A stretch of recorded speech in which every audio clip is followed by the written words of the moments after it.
It won't. And it should show us.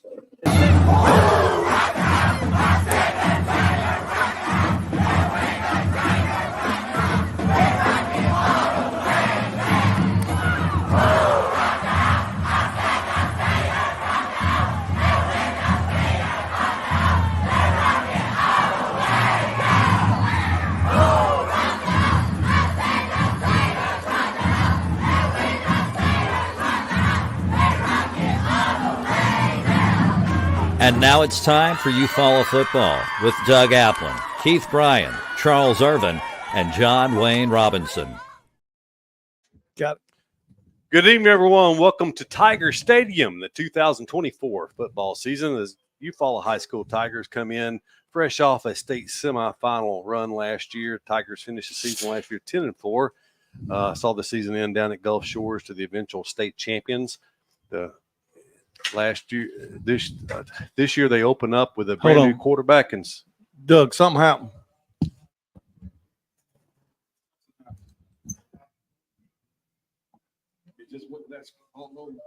It should still be live.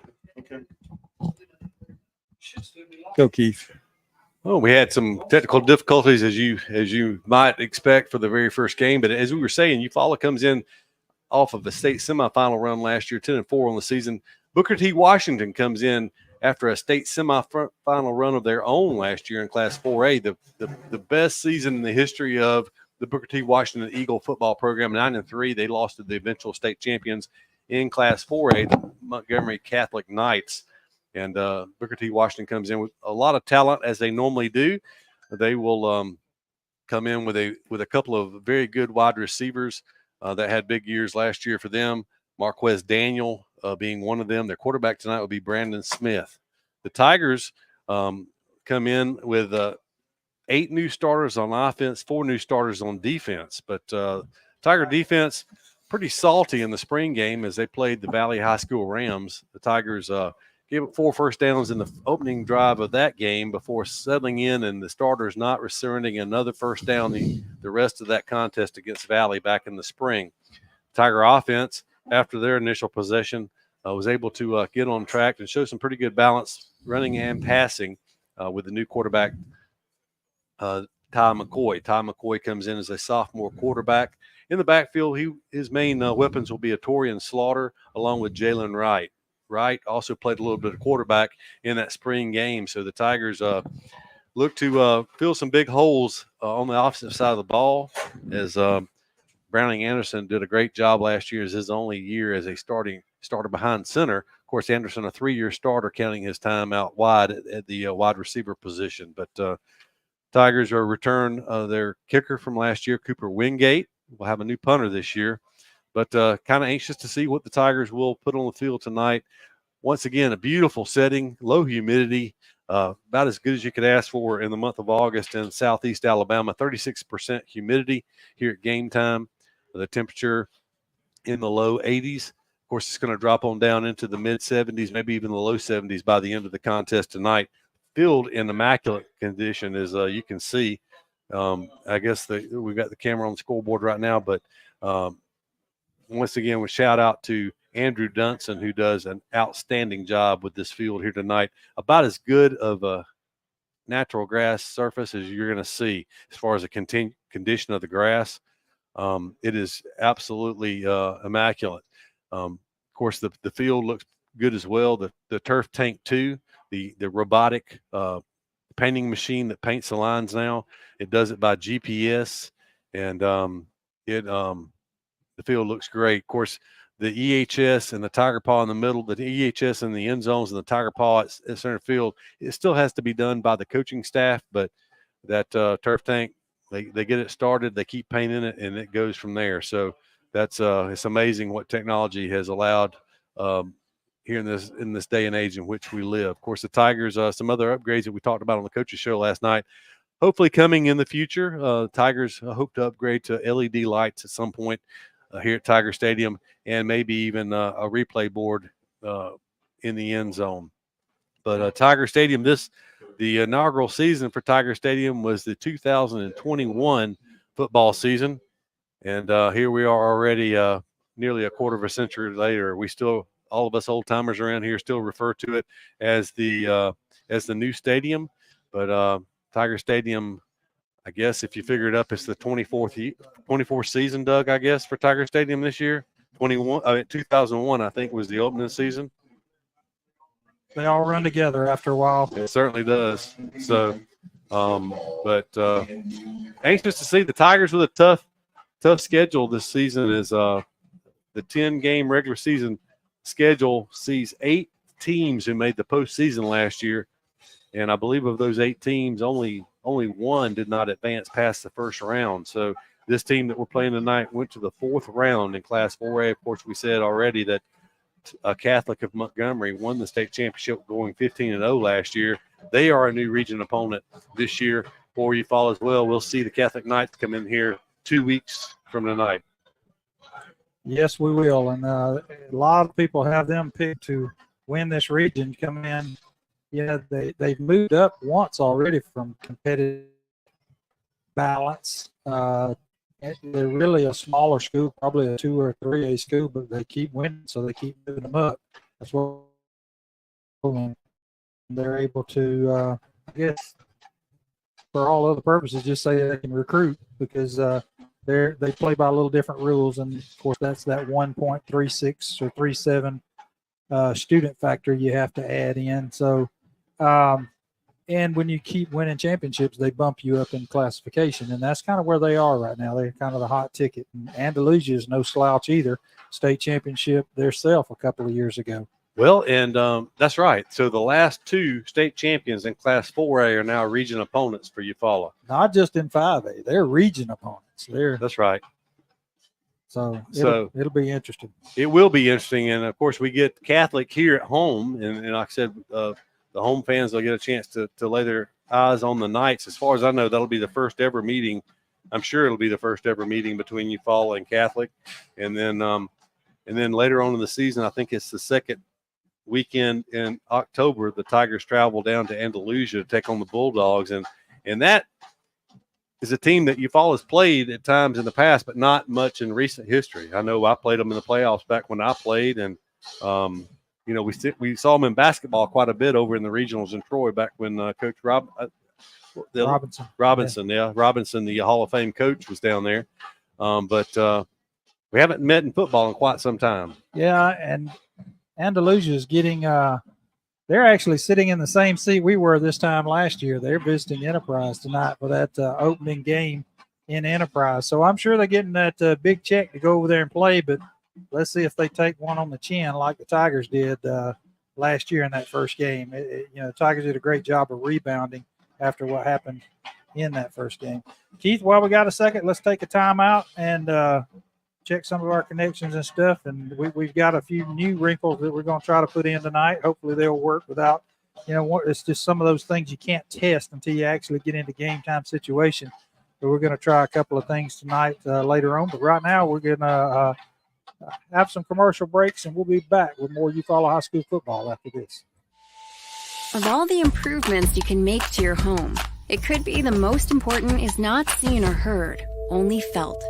The ultra-quiet, energy-efficient Carrier Infinity Home Comfort System provides premium comfort with a whole home air purifier that gives you confidence you're breathing healthier air. It's an essential part of any healthy home.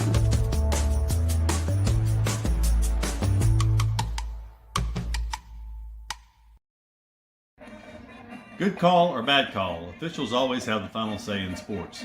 And at Alpha Insurance, we know it's important for you to have the final say on the insurance plan we build for you. You'll have peace of mind knowing we will work hard to get you the lowest rates and best discounts available. Alpha Insurance, always a good call. In Eufaula, call Alpha Agent Keith Bryan at 334-687-8268 or stop by our office at 1326A South Eufaula Avenue.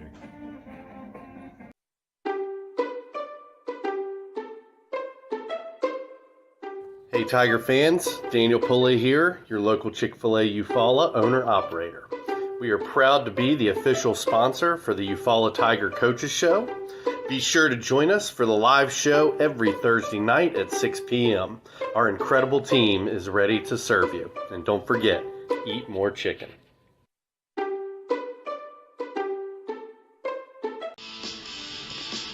Precision Body Works is a state-of-the-art collision facility dedicated to providing customers with outstanding service and a quality repair experience. We have been serving Eufaula and the surrounding areas for over 20 years and have earned a reputation as being a premier collision repair center.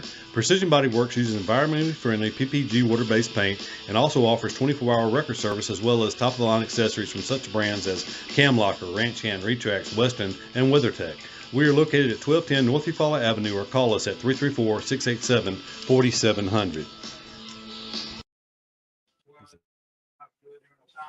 When it's football time, we at First Franklin Financial are big fans of our local teams, just like you. We've been part of the community for over 75 years, and when you need money for repairs or emergencies, we'll help you play offense. We offer fixed-rate loans up to $15,000 with easy payment plans and fast approvals. Visit 1ffc.com to find the location near you. Legal, all loan terms and applicable APRs depend on meeting our underwriting and income criteria for the loan size requested and may require collateral. Georgia Residential Mortgage License number 5656. With the world changing all around us, everyone needs to be covered by insurance. So give Eric Glover with the Glover Agency a call and talk with Eric about auto, home, life, or last week's football game. Whatever your insurance needs, let Eric talk to you about being covered. The Glover Agency is located at 145 East Broad Street, Eufaula, Alabama. Call 334-687-0358. Benny Whitehead Incorporated has called Eufaula home since 1965. Today, the family-owned business owns and operates 119 tractors and trailers and employs over 150 people. Benny Whitehead is nationally known as a leader in safety and keeping the air clean and fuel consumption low. Benny Whitehead Incorporated loves Eufaula and would like to wish Lakeside and Eufaula safe and successful seasons. Hey, we're back at Tiger Stadium. We're counting down the kickoff between the Tigers and the Booker T. Washington Eagles. And as we were mentioning, coming into break, Eufaula this year is still in Class 5A Region 2, but it was a count year last year, so new region, a couple of new opponents. Catholic of Montgomery, as we said, finished 15-0, won the 4A championship last year. They outscored their opponents, Doug, 614-73. Which is like 41 points scored to giving up 4 points a game. Of course, Eufaula double-digit wins last year, 10. Andalusia double-digit wins at 10-2. Headland double-digit wins. They finished 10-3 last year. And then Charles Henderson 7-4. And then, of course, Carroll, a playoff team, they finished with a 4-7 record. But Carroll, much better team than that 4-7 record indicated. And then Greenville 1-9. But 6 of the 7 region teams last year, Doug, made the playoffs. 2 of those teams will not make the playoffs this year. You're exactly right about that. Keith, to change gears here just a second before I forget again, we are doing the Mid-South Bank kickoff. So, folks, if you're watching, go to Facebook. It's only on Facebook. You go into comments and you comment Mid-South Bank. If you comment Mid-South Bank, and you got to do it quick. If we receive the opening kickoff and the Tigers run it back for a touchdown, it's $100 from Mid-South Bank, and tonight only, Eufaula Tiger football broadcast is going to match it with $100. So if the Tigers return the kickoff to start the first half or the second half tonight, you can be a $200 winner. But you need to win on Eufaula Tiger Facebook, you got to follow us. And to win the money from Mid-South Bank, you got to go in the comments under Facebook and comment Mid-South Bank. So if the Tigers return a kickoff, either the start of the first half or the start of the second half, whenever we receive kickoff, we will have a winner of at least $100, $200 if you follow Eufaula Tiger football broadcast. That's all right. And also, while we have a moment, we want to thank some of our special sponsors. Of course, Brown Heat and Air is sponsoring our broadcast booth once again this year. We appreciate Ricky McGilvery and all the fine folks at Brown Heat and Air. Our sideline sponsor this year, Spectre Care. And our point after touchdowns and field goals is, of course, once again, Wingating Company. So we appreciate them. We'll make sure we remember them as those things happen during the course of the game. We hope the Tigers line up for many, many extra points tonight. And, of course, our sideline reporter, once again, we appreciate John Wayne Robinson being down there bringing us the Spectre Care sideline report. And while we're having a moment, Charles, why don't we go down to John Wayne and let him give us a report? I see the band's down there. Of course, they're not in their full attire. The band, the cheerleaders are in their uniforms, but it is a very nice night. At least it feels really good up here in the press box. How are things down on the field, John Wayne? I tell you what, God's blessed us with a cooler, not a cool, but a cooler afternoon. A nice breeze is blowing. And, I tell you, I had the privilege years ago to stand on the Auburn Jordan-Hare Stadium and watch Auburn Georgia football game. And I would put this field right here, Tiger Stadium, up against any high school field in the state of Alabama. They have done a remarkable job on keeping this field cut, clean. The paint looks good. I mean, this is if you didn't know any better, you would think this was a turf field. And welcome to tonight's looks good from up here. Between Eufaula, immaculate from what we did. Booker T. Washington from Tuskegee. And on behalf of the Superintendent of Eufaula City Schools, Mr. Joey Worthing, the Eufaula City School Board of Education, and the high school principal, Ms. Emily Jackson. Well, I tell you what, they've got the PA system cranked up tonight because it's quite loud. Coming back through the headsets here, so it don't matter if I turn the crowd mic down or not. It's with the windows open. It's gonna be loud. Let's go ahead and take a commercial timeout. We'll be back. The family at Impressive Collision Center has been in business since 1940. That's impressive. Your transportation is one of the largest investments you have, so keep it looking new at Impressive. From a major crash to a small dent, Impressive can help. Now Impressive. They work closely with all insurance companies and give you a great price on your minor mishaps. Wow, impressive. And don't forget to check out all the accessories from install winches, brush guards, and bed covers. Impressive. Give them a call. Impressive Collision Center, 317 South Eufaula Avenue, 334-687-4400. Easy Metal Building Kits, pole barns, and metal roofing supplies. APEC Metal Express carries multiple kit sizes and colors with at-home DIY instruction. APEC Metal Express. Fast delivery, superior quality, excellent customer service. Somebody cannot come to us, we go to them. It's something that we do on a regular basis, something we don't mind doing, and we work on a contingency basis. No one has to pay us any money up front. They do not have to pay us unless we collect for them, unless we are successful in resolving their case through a settlement or through trial. They don't have to pay us any money unless we get favorable results for them. If you're hurt in a car wreck, call Penn and Seaborn. It won't cost you anything to see if we can help. No representation is made that the quality of the legal services to be performed is greater than the quality of legal services performed by other lawyers. At Mid-South Bank, we pride ourselves on being the friendliest and most helpful bank in town. For over 100 years, we've been helping families prosper and helping businesses grow. Mid-South Bank is a local bank with local people making local decisions. We're a community bank who will always be there when you need us. Whatever banking services you need, we're here to help. Visit us today or online at bankmidsouth.com. Equal housing lender, member FDIC.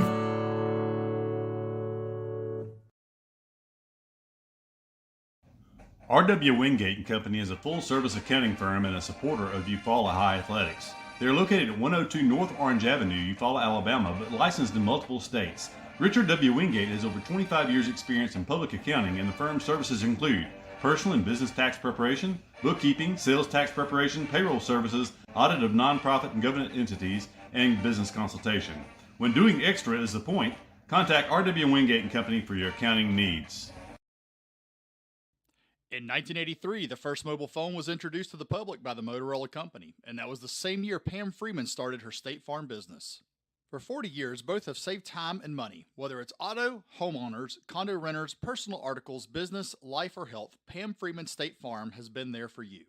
Call Pam's office and let Kathy Bennett help you with all your quotes and needs. You won't find a more helpful staff anywhere. Come by and see them at 322 East Barber Street in Eufaula or call 687-70. Hello, I'm Matt Aver, the new pastor of First United Methodist right here in Eufaula. We'd love for you to join us on Sundays at 10 for worship. We also have Sunday school at 8:45. You can check us out on our social media or our website. We look forward to seeing you. Go Tigers. Stephen W. Bryan, candidate for Barber County Commission, District 2, is a big supporter of Eufaula Tiger football. Stephen lives, works, worships, and shops in our county, and his motto is, I am here. He plans to be accessible to the people of his district and will share his personal email and phone numbers. Stephen says, I ultimately will answer my God for the choices I make and take that seriously. I will be teachable, respectful, genuine, a man of integrity, and above board in every decision I make for the betterment of the whole of Barber County. Paid for by the Friends of Stephen W. Bryan for County Commission. Hey, my name is Chris Wilkinson, and I am the pastor of First Baptist Church. We would love to have you come worship with us. Our worship service is 10 o'clock every Sunday morning. You can also go to our website to learn more about our ministries. Hope to see you Sunday, and go Tigers. Spectra Care wants to remind you it's always the right time to talk with children and teens in your life about the dangers of substance and alcohol abuse. Tackle those tough conversations about underage drinking and substance use. Head on with the young people you care about. Talk. They hear you.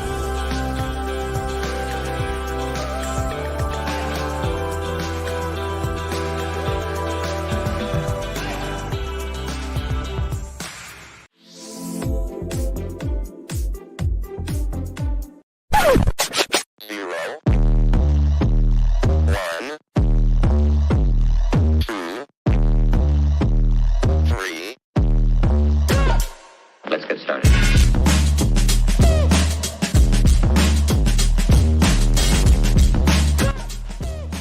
Now that we have your attention, call Lauren Streeter with Lake Home Realty for all of your real estate needs. When it comes to professional gutter installation, Gutterman Dothan has you covered. Voted Best of the Wiregrass 7 years in a row, we provide top-notch gutter services across the Wiregrass area. Protect your home from rainstorms with our premium gutter system designed to prevent foundation cracks and water damage. Trust Gutterman for expert installation, quality materials, and a beautiful durable finish. At Glover Funeral Home, family means everything. Owned and operated by Kendall and Caroline Hanahan Glover. We live by our motto, our family serving your family. We treat each family we serve as one of our own, providing care and support during your time of need. Our dedicated staff is available 24/7 by email, phone, or in person. When you need us most, Glover Funeral Home is here for you because family always comes first. Back at Tiger Stadium, as the captains are making their way out of the locker room, actually the Eufaula captains are on the field for Eufaula. Ben Jackson, the senior defensive back, the captain tonight, as is Parker Simmons. He's a senior, 3-year starter for the Tigers. On the offensive line, Zakai Steele, the receiver, changing numbers on us this year. He's wearing number 0, the utility player for the Tigers, wide receiver, as a captain, as well as Kevion Lamons. I tell you, I'm looking forward. He is actually listed as a junior. I didn't realize he had. Yes, he was. Is he not the one that transferred in last year? Yes, he was outstanding last year. I'm looking. He looks bigger this year. Well, and I don't think he played in the spring game, did he? I think they set him out in the spring game. I know that Xavier Dennis did not play in the spring game. Yeah, so see, that's a big portion of our front right there. He's an exciting player to watch at defensive end. We'll call his name a lot tonight. So the captains make their way out. Unfortunately, we do not have a complete roster for the Booker T. Washington Eagles. John Wayne, he'll I tell you what, we'll go down there to you, John Wayne, let you have the coin toss live. Yeah, he asked me to let him finish telling him how to behave on the field before I stepped up. You got number 0 for Booker T, number 56. 56 number 52. And I'll get number 5 is the other. So we got Jalen Moore, 52. Is number Ernest 1 Adams? No, there's a 0. 0, 56, 5. Yeah, 0 is Dylan Perter. He's a defensive back. Of course. And 5 is Christopher Carter, defensive end linebacker. 6 He's a good sized young man, too. Okay. Thank you.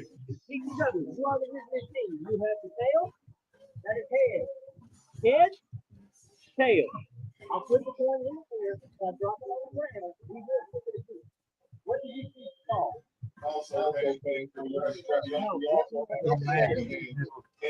Tail. Tails is the top. And his head. Tigers won the toss and the first.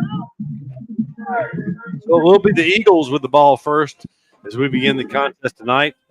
That'll give I give you a little extra time to go on Facebook, go under the comments, comment Mid-South Bank. If you want to be in the chance for $100, make sure you follow Tiger Football Broadcast, and then you'll be eligible for $200 if you can return the second half kickoff for a touchdown. If you're watching live, the camera not quite as clear as normal tonight. There's some kind of technical issue we need to work out with that. We'll have it fixed before next week, hopefully. There's always something, Doug, I tell you. Doug don't know nothing about fixing that camera. You must be going to hire somebody. We do have, tell you what, let's switch over while we have a second, Charles, and let's try our replay setup and see. So it should have got a little delay there. That's what we want. We're going to try to be able to replay. You can click off of it now. Try to replay scores, big plays, things like that if we have time. It's kind of tough with a hurry-up offense, but just a new wrinkle to try to allow a little extra to the broadcast. Yes, that's a great idea.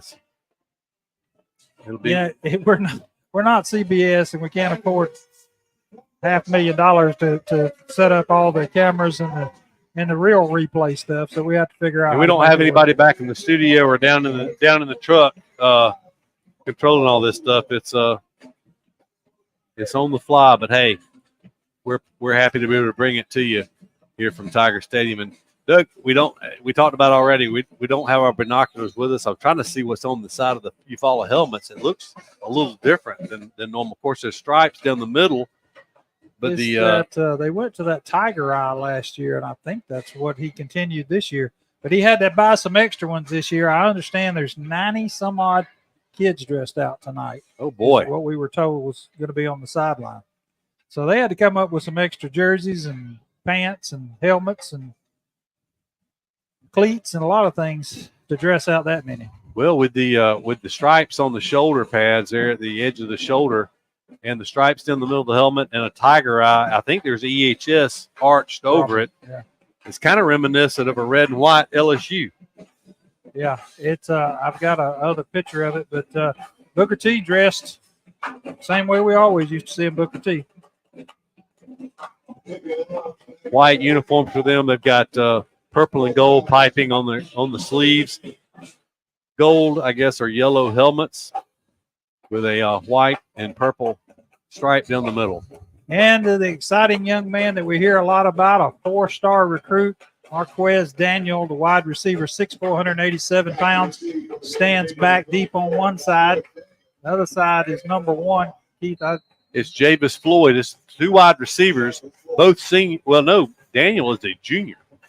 Wingate kick is away. They kick away from the big receiver. It's going to be Floyd, who feels at the 18-yard line. He breaks 2 or 3 tackles, crosses the 30. He's going to go down about the 32, maybe the 33-yard line. That's where the Eagles will have it with a 1st and 10 to begin tonight's game. Yeah, I'm going to miss those binoculars tonight, Keith, but we'll have them next week. Got to pick up these numbers. That was a rule change this year. The numbers are supposed to be easier to pick up. Well, they had to have more contrast and outline is what they said. 4-man front for the Eufaula defense. So shotgun formation, 2 backs in the backfield, 1 on each side of the quarterback, a wide receiver split to either side. The tall receiver, Daniel, split to the short side. To the right side is Booker T will snap it from the right hash mark. Eufaula with a 4-man defensive front. Here's the snap. It's going to be a keeper by the quarterback. He finds some running room. He crosses The line of scrimmage, he picks up 3 yards up to the 35-yard line. Missed the number of the Tiger who made that tackle. It looked like it might be a bigger gain than that because it's a pretty good hole to run through initially. Just kind of delayed. They faked it to the back off the left side, pulled it, went to the right side. It's going to be 2nd down and 3. I'm sorry, 2nd and 7. It was 3-yard gain, 2nd and 7. Shotgun, same formation. You're going to look through a flare pass this time. It was actually a lateral out to the left side. Going to be a nice open field tackle by Jalen Parker. Holding it to about another 3-yard gain. So it'll be 3rd down 4 now after a 3-yard gain on the ground, a 3-yard pass play. That probably was a run. We'll count it as a pass, but it looked like it was down the line of scrimmage, if not backwards. But Parker did a good job of making an open field tackle that time and holding it to only a 3-yard gain. They bring in a big tight end, number 22, take out one of the running backs, number 21. Single coverage on the tall receiver, Daniel, to the wide side, to the top of the screen, to the right. 2, just does get it away. They're going to throw it to Daniel. He's going to throw it. It's going to be complete. He catches it. He turns it upfield. He's going to be brought down. Nice tackle. That was a saving tackle that time. It looks like number 15, Taiwan Turner for the Tigers, but it will be a 1st down for the Golden Eagles. 16-yard gain. He caught it just short of his 1st down, but he turned it upfield. And Daniels is a 4-star recruit. Yeah, he made a great catch there. As we said, sometimes the team only needs to experience some success to really build upon it. And as we said, Booker T with the best season in football they've ever had in the history of the school, with a quarterfinal run last year. And I think they were the number 4 seed going in. They had a tough region last year, but made the playoffs and made a lot of it when they got there. There's a handoff off the right side. Going to go down a pair of Tigers on the tackle. We'll try to get the number. 74 Dias Barnett on the tackle. He is a senior defensive tackle for the Tigers. Well, with a 4-man front, they're still picking up 3 yards when they run it. Of course, this is a lot like the spring game. They came out and moved it down the field. Tell you, Booker T's got some size up there on the line, too. They got some good-looking blockers up there. There's a shotgun snap. Looking to throw once again. Quarterback pump fakes. He throws it. Man's open. It's in the secondary. Be a touchdown saving tackle. I think it was Jalen Parker who made that tackle, but it's going to be 1st and goal at the 5-yard line. 39. That was a 39-yard throw and catch. 1st and goal for the Golden Eagles. He just slipped out, got behind the defense, Doug, and I have not been watching the defense closely to see what kind of alignment we're in. We've had a 4-man front. Right now, we do not have a safety in the middle of the field, and it didn't look like there was one that time either. There's a flag comes down from behind as the player went down right at the goal line. Touchdown was never signaled. We'll see what the flag is. Officials signaled hold right off the bat to the coach, so you hate to see that if you're Booker T right down there, but it's a good thing for the Tigers. They'll have 1st down over again. That's a 10-yard penalty. And it's supposed to be from line of scrimmage if we're playing by last year's rules. So that'll take it. It's going to go back out to the 15-yard line. So that's about right. It'll be 1st down all over. 1st and goal from the 15. Quickly back out with 1st and goal from the 15-yard line. 1 back in the backfield now. 4 receivers in, 2 to each side for the Eagles. DeAndre Austin is the 1st-year head coach for Booker T. Washington, coming over from Charles Henderson. There's a snap, looking to throw. Pass is thrown out into the left flats, incomplete. The first errant throw by the quarterback, Brandon Smith. Pass falls incomplete. It'll be 2nd and goal from the 15. Well, he definitely had our number while he was at Charles Henderson, so he knows how to have a little success against the Tigers. But to this opening drive, it's taken a pretty good chunk of the quarter already. 8 minutes and 36 seconds to get in the 1st quarter. And still the initial possession for the Booker T. Washington Golden Eagles.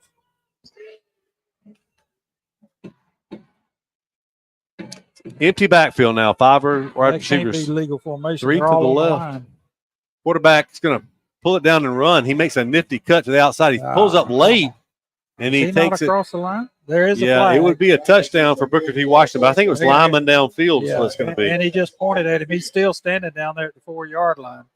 So it was illegal man downfield. That And you can't. flag was at the 15. Yeah, you can't fault the lineman because the No, quarterback yeah. pulled it down, and he was committed to run. He saw his receiver late. He and was pulled it out very through. close to going across the line of scrimmage. We'll we too late to hit that.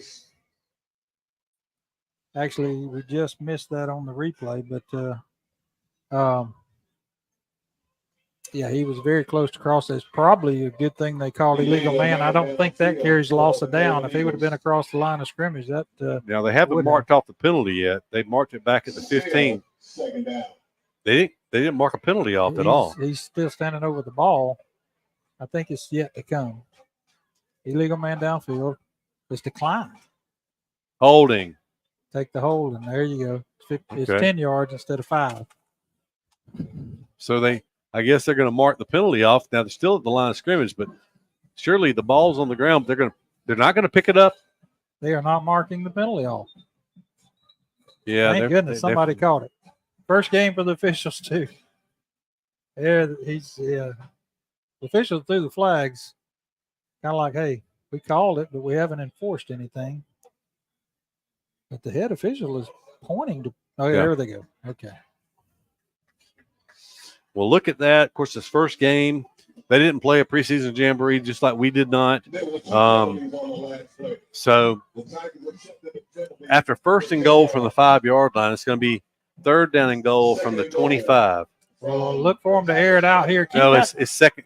Second goal. They get down all over again. They're in that same formation. I'm telling you, if that's, I guess somebody's off the line of scrimmage. You got to have 4 in the backfield, and the way they're lining up, it sure doesn't look like it. But looks like everybody's on the line of scrimmage. Yeah, I think they've got a slot over there and the 2 inside guys. 5 receivers are going to throw a fade route to the big, tall receiver. It's going to be double coverage over there. Good play by Tywan Turner and I believe it was Ben Jackson. 64 yards of offense already for Booker T on this drive. It can be more because they got backed up from the penalties, but this will bring up a 3rd down and goal. 3rd and goal from the 25-yard line. 3 receivers left, the wide side, 2 to the right. It'll be a quarterback draw. Quarterback pulls it down. Goodness. He's looking to run. The Tigers have him hemmed up. They hold him to a 2-yard gain. The big tackle on for the Tigers on the right side, there's some mouthing going on out there. Number 74, he was being held on that play. Booker T got away with a hold there. They've already got 2 on this drive, but good job by the linebackers in the corners to come up and stop him. It's going to bring up 4th and goal from the 22.5-yard line. Thomas Hill on the tackle for the Tigers coming up out of the secondary. Several Tigers have changed their numbers this year. We've got Shamarion Smith wearing number 7 now. Be 4th and goal from just inside the 23-yard line. Quarterback rolling to his right. He's looking to throw. He's going to throw it late. It's going to be nearly intercepted. You didn't want to. And, of course, the Tiger that slid trying to intercept that pass was Jalen Parker. It actually works out in the Tigers' favor because they'll take over at the just inside their own 23-yard line. It would have been at their 5 if he had been able to come up with that shoestring catch. I know he wanted to catch that one, but that's one you just needed to knock down and get better field position. Tigers will have it from their sideline, ready to go. 7 minutes and 30 seconds in the first quarter. Ty McCoy and the Tigers come out for the first time this season. 7 minutes, 30 seconds on the clock here in the first quarter. We're scoreless. It's going to be a handoff around the end. It's going to be falling across the 25 up near the 27-yard line. It's going to be a gain of 4 yards on that play. It will be number 1, Jalen Wright. So nice 4-yard gain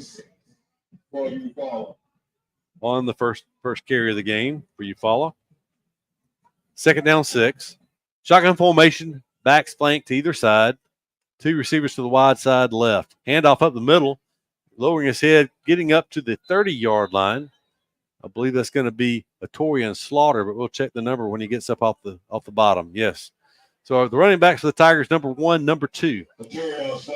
Wright's number 1, Slaughter number 2. Slaughter showing a strong lower body as he picked up 3 yards, all after contact. 3rd down 3 from the 30. Possession play for the Tigers. Looking to throw. McCoy throws it complete up to the 35-yard line. We'll see where they spot him. They're going to spot him inside the 35, but it's going to be good enough for a Tiger first down. It'll be up at the 34. We'll give him a gain of 4 yards on that completion.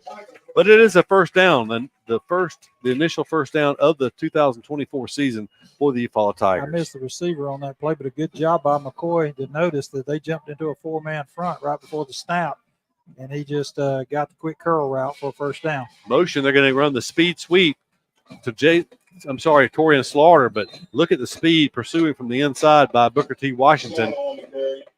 Tackle bait at the 38-yard line. That'll be a 4-yard gain on a pop pass. I guess you'd say it was a speed sweep, but it was a pop pass forward. They're going to take the heat timeout. With that heat timeout, we'll step aside for a break. We'll be back with more Tiger football after this. Don't suffer in the summer heat. Benefield's Heating and Cooling in Eufaula has you covered. Locally owned and operated, licensed and bonded, we're your trusted Bryant Factory authorized dealer. And just like Brian says, we service everything we sell. So stay cool all summer long with Benefield's Heating and Cooling. Call 334-695-8039 today and be a cool cat this season. Since 1953, Flowers Insurance Agency has been protecting you and your assets with policies tailored to your specific needs. Whether it's commercial, personal lines, life insurance, or employee benefits, including your employer-offered health insurance, Flowers Insurance has you covered.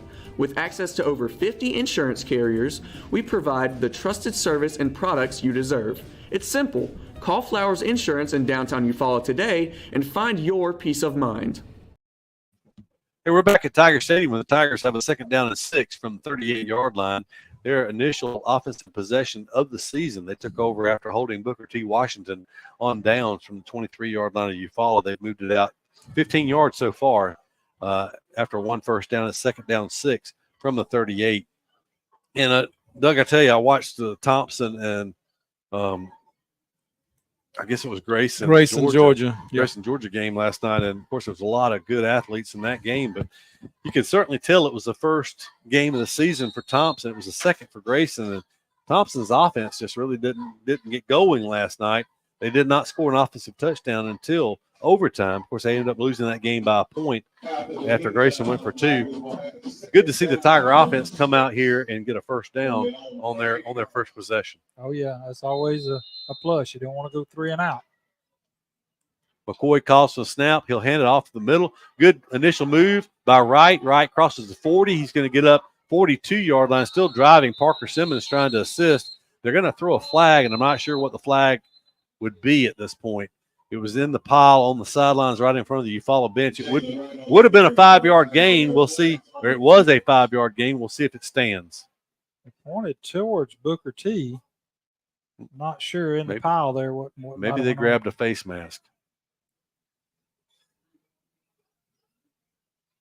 Personal foul face mask. So a 5-yard carry by Wright and add on an additional 15. I started to say 15, but he's only marking off 10. Yeah, he only marked off 10, so. You wouldn't think that one would change, but no, I think they just used to be 5 and 15. They marked it from the line of scrimmage, probably. Because they had not moved the down marker. I don't know why they missed that, but like you said, first game for everybody. McCoy tries to draw them off sides as they're really running downhill on that defense. It rolls out. Pass complete. Zakai Steele with his first reception, I believe. I think the other reception was number 10, Jaden Howard. He is a sophomore. That would have been the first completion earlier. Well, he's got credit for it as of now. Yep. It was a double-digit number. He's the only one out there on the field with a double-digit number, so he gets 4-yard gain on that completion to Zakai Steele. The Tiger offense looking pretty good right now as they kind of chip down the field. Delayed handoff. Jalen Wright, just a shoestring tackle, prevented a big gain there for Wright, but he goes forward for another 4 yards. The Tigers continuing just to kind of chip away with 3, 4, and 5-yard gains on this possession. The Tigers have 5 plays of 4 yards, 1 of 5, 1 of 3. 3rd and 1 now for Eufaula. Booker T run somebody on late. I guess we should give him 5. Well, because this 3rd and 1, they picked up 9 yards on those 2 plays. We got a good poker hand going here with all those 4s. He drops Yep. it. Handoff up the middle. It'll be a 1st down. Wright lowers his head, drives forward inside the 35 to the 34-yard line. We're only 3. That's a 4-yard gain again because it was a 4-yard gain again. Tigers slowly moving it down the field. 4:42 in the clock rolling here in the first quarter. First possession for the Tigers. No score in the ball game. 3 first downs. Up. Whistle, stop play. Flag is in the back. Was that delay of game? Because there's still time on the clock. I think somebody moved. Illegal participation on the defense. 2, 4, 6, 8, 10, 12. Yep. 12 players on the field. Tell you, the Booker T was very nice in helping us stop that drive they had on offense. And the Tigers, and they still have 12 on the field. They're bringing somebody off now. Now he's coming back and they're swapping. So Eufaula could hurry up and snap this ball. They'd catch them with 12 on there again. 11. McCoy takes the snap. He's going to hand it off up the middle. A little running room this time, but being drugged down from behind was Torian Slaughter.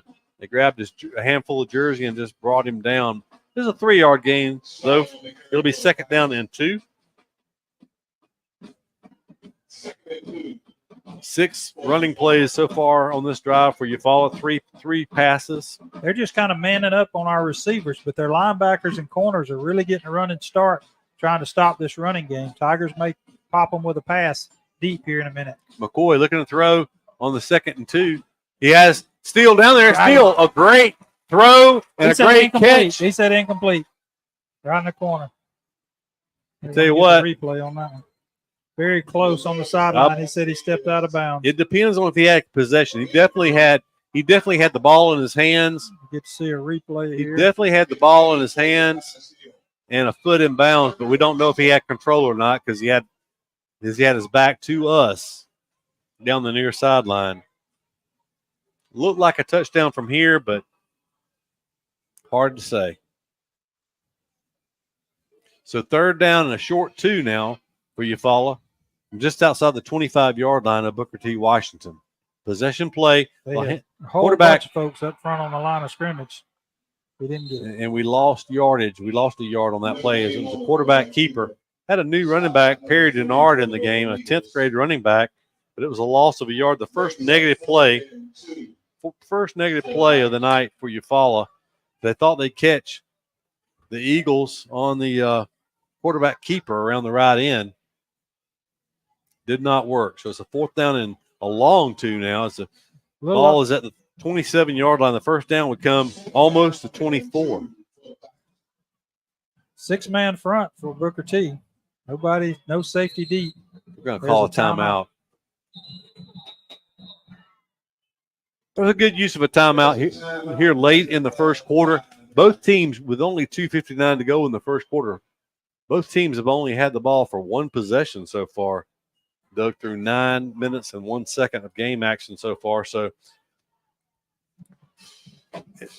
early in this game, but you certainly would like to take it down and get some points on this first possession. Outside of field goal range, it would be a 43, 44-yarder from here. So the Tigers talking it over. If they're going to stay in that 5 or 6 man front, you'd expect the Tigers to try to throw the ball. They've thrown the ball well so far. Keith, let's take a quick 15-second timeout from one of our sponsors real quick, and we'll be back for this 4th down play after this. Of all the improvements you can make to your home, it could be the most important is not seen or heard, only felt. The ultra-quiet, energy-efficient Carrier Infinity Home Comfort System provides premium comfort with a whole home air purifier that gives you confidence you're breathing healthier air. It's an essential part of any healthy home. Back in the Brown Higgin Air broadcast booth here at Tiger Stadium. 4th down, long 2 for the Tigers. McCoy's going to throw a screen. It is intended for Zakai Steele, and unfortunately in and out of Steele's hands. Tried to run before he caught it.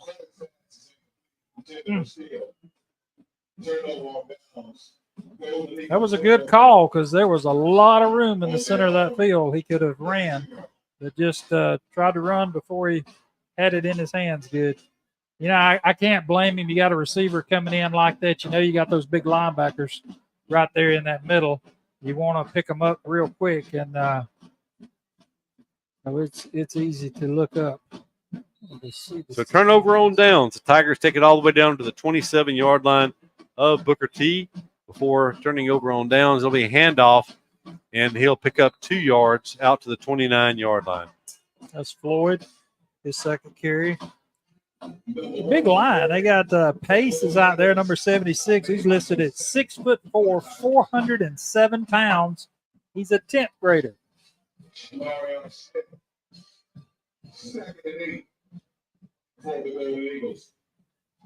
Second down 8 for the Eagles. Their second possession of the night, still scoreless here in the first quarter. They'll have 2 running backs in the backfield, flanking the quarterback. Quarterback's going to keep it. They're going to option to the near side. Nice tackle coming up out of the secondary for Eufaula. Thomas Hill. Going to bring the player down about a yard short of his first down. Back-to-back running plays. Net 9 yards for the Golden Eagles. They've got the ball just across the 35. The first down would come about the 36.5.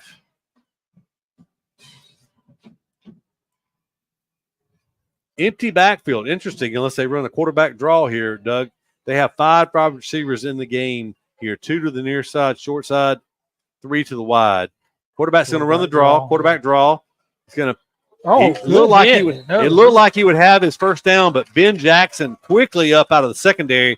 He made a stalemate play. Hope the official on this side marks it, not the other side. The yard difference in them. Okay. No gain. No gain on the play. And I tell you, it's big if you go for it here. It's only a yard and a half, but it's a bad spot on the field if you're them. Looks like they're going to punt. Still goes back deep for the Tigers. Ben Jackson made an outstanding play right there. He did. Saving a first down. It looked like the quarterback was going to have the first down easy. A lot of room, only Jackson there, and he came in, brought the wood, and stalemated the quarterback. Made sure he didn't fall forward also. So Zakai Steele, the electric one, stands back deep. Going to be a timeout on the field. With that timeout, we'll step aside real quick. Be back when we're Tiger football after this commercial break. Of all the improvements you can make to your home, it could be the most important is not seen or heard, only felt. The ultra-quiet, energy-efficient Carrier Infinity Home Comfort System provides premium comfort with a whole home air purifier that gives you confidence you're breathing healthier air. It's an essential part of any healthy home.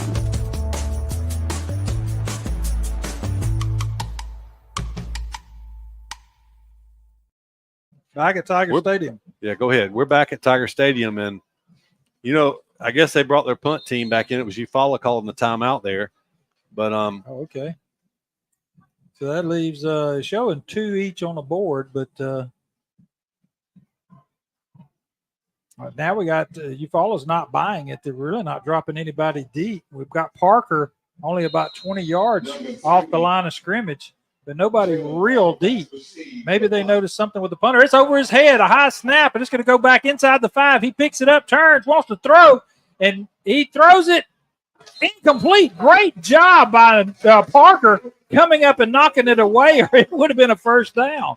He threw that from his goal line. That means the Tigers get it all the way back at the 35-yard line. Yeah, that's right.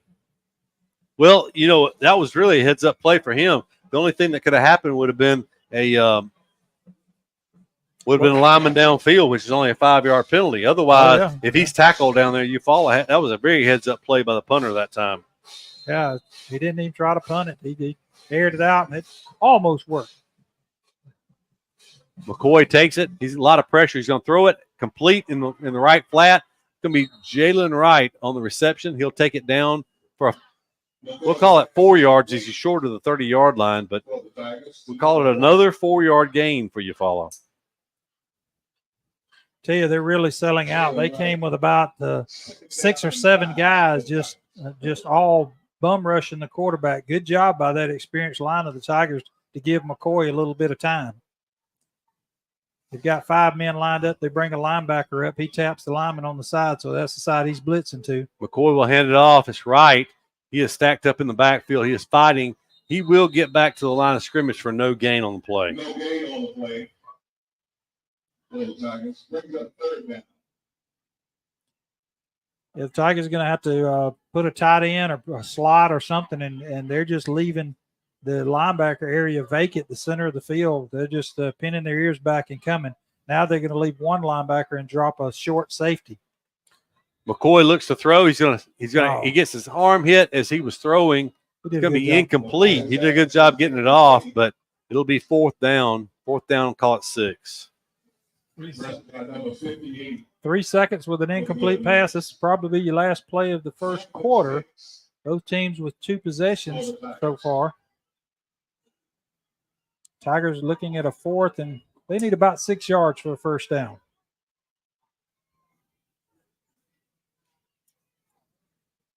McCoy with 2 backs in the backfield with him. Straight drop back, looking to throw. He's going to throw it deep. He has a man there. Great catch. I believe that was Zakai Steele who caught the ball at the 9-yard line. That's going to be a 22-yard gain and a 1st and goal for the Tigers. On the last play of the first quarter, Tigers, we come back. We'll have it 1st and goal from the 9-yard line in a scoreless game. We'll be back with more Tiger football after this. Good call or bad call, officials always have the final say in sports. And at Alpha Insurance, we know it's important for you to have the final say on the insurance plan we build for you. You'll have peace of mind knowing we will work hard to get you the lowest rates and best discounts available. Alpha Insurance, always a good call. In Eufaula, call Alpha Agent Keith Bryan at 334-687-8268 or stop by our office at 1326A South Eufaula Avenue.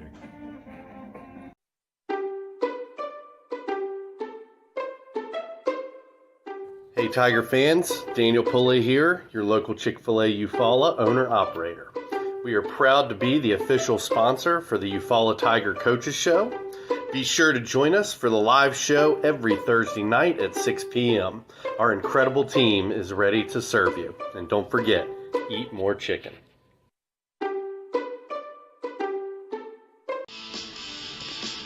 Precision Body Works is a state-of-the-art collision facility dedicated to providing customers with outstanding service and a quality repair experience. We have been serving Eufaula and the surrounding areas for over 20 years and have earned a reputation as being a premier collision repair center. Precision Body Works uses environmentally friendly PPG water-based paint and also offers 24-hour record service as well as top-of-the-line accessories from such brands as Cam Locker, Ranch Hand, Retrax, Weston, and WeatherTech. We are located at 1210 North Eufaula Avenue or call us at 334-687-4700. Okay. We're back at Tiger Stadium. We'll go down to John Wayne Robertson real quick as we have 1st and goal from the 9. Yeah, on that touchdown, it was called incomplete. Mr. Jeff Lee got a great picture. He just showed to me down here on his camera. Foot was in bounds, ball was in both hands, full possession. So I don't know what the official saw, but that was a missed touchdown call by the official.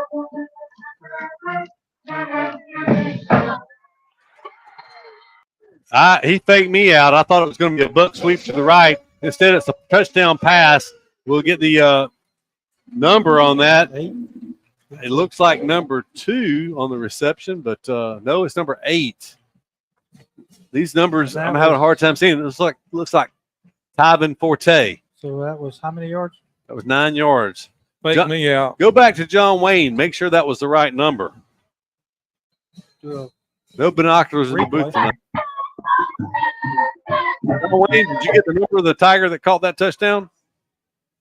I thought it was number 8. It could have been 9. I was 8. I That's what turned around about time he scored. Yeah, number 8. Yeah. Wingate up for the R.W. Wingate and Company extra point, the first of the season. It is good. And so, with 11:56 to go in the first half of play, the Tigers lead by a score of 7-0. So the first play of the second quarter, the Tigers are able to notch the scoreboard and go up 7-0. Big deal there. Now maybe Wingate can pin them deep here. That's a scary return team that they have over there from Booker T with those receivers back there returning the kick. So look for him probably to kick away from them here. Been very impressed with the young quarterback so far. Ty McCoy, the sophomore, first-year starter, has looked very good. What kind of – I mean, I know we're doing so many different things, but he's got to have a pretty good percentage so far.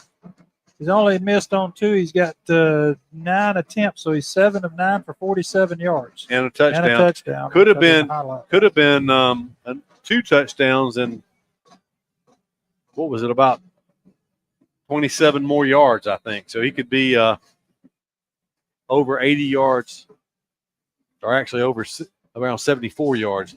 Pooch kick's going to go out of bounds, which if they elect to take it would give Booker T. Washington good field position.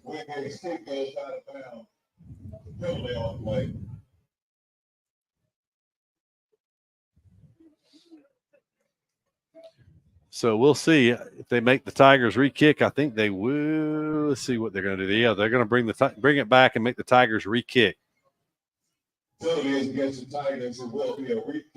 Be sure to, before the second half starts, go in and comment Mid-South Bank as the Eufaula will receive the second half kickoff. If they return that kickoff for a touchdown, it'll be worth $100 from Mid-South Bank. And if you follow Eufaula Tiger football broadcast, it will be worth another additional $100 for tonight only. So that was a 5-play, 35-yard drive, Doug.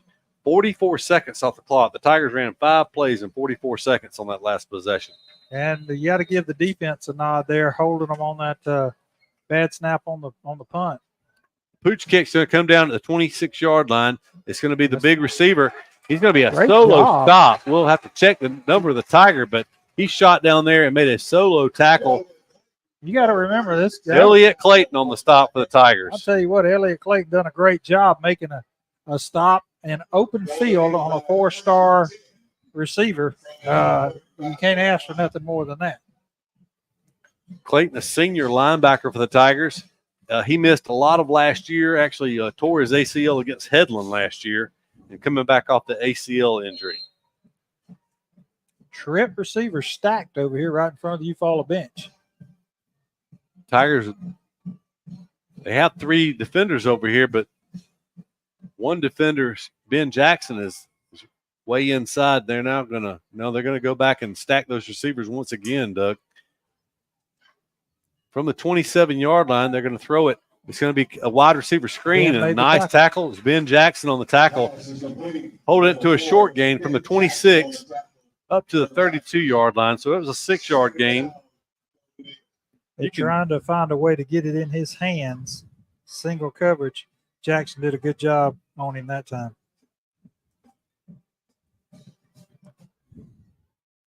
You can just tell that young man has a lot of talent. There's a reason he's rated as a 4-star receiver. He's going against McCray, the 10th grader now. He's lined up single coverage right in front of the Eufaula bench on the big receiver, number 4, Daniel, 6'4". Going to hand it off in the backfield. The Tigers are there. The man that cleaned it up is Jave Williams. Jave Williams with a number change this year as well. As he's wearing number 5 now, but initial contact was made by the defensive line. Got a 3-yard loss there. So we'll see where they spot it down. Back inside the 30 at the 29-yard line. That was a loss of 4 on that play. Just a great job by the Tiger defense that time, forcing the negative play. 3rd down 7 now from the 29. Motion back to the left. Quarterback's going to throw the wide receiver screen. It's complete. The big receiver, once again, he breaks a couple of tackles this time. He's going to go forward. He's going to be stopped right around just short. Depends on where they spot it down. I think they're going to give him a good spot. My goodness. It's going to be a 1st down. Yeah, I don't think he got but to the 35, but they're Yeah. marking him all the way to the 37-yard line. Yeah. So they gave him 8 on that play. It did not look like he got that far up the field, but it is a 1st and 10 for Booker T from the 37-yard line. One back in the backfield with the quarterback is number 1, Javis Floyd. It's going to be a pass once again out to the left side, breaking a tackle. A good tackle by the Tigers in the secondary there to prevent a bigger gain. It's going to be a 7-yard, 8-6. Check that. 6-yard gain. They say it was Jalen Harper on the tackle for the Tigers. 4-yard gain on that pass play. Booker T. White putting the ball in the air quite a bit.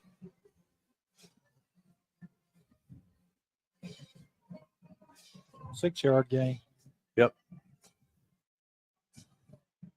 Yeah, they're going to continue to do it too. They're throwing to the first receiver. They're not looking off anybody. They're going to switch 2 over to the left side, leave the Daniel by himself to the I don't right. think those receivers are set. It was 2nd and 4. They're going to cross midfield on night. The best running play of the night for them from their 43-yard line. It goes all the way down to the Eufaula 44. That'd be a 12-yard gain on the ground that time. It's just a toss to the short side of the field to the left. Back-to-back first downs for the Golden Eagles now as they cross into Tiger territory. It's the second trip into Eufaula territory on the night for the Golden Eagles. 1st and 10 from the 45-yard line of Eufaula.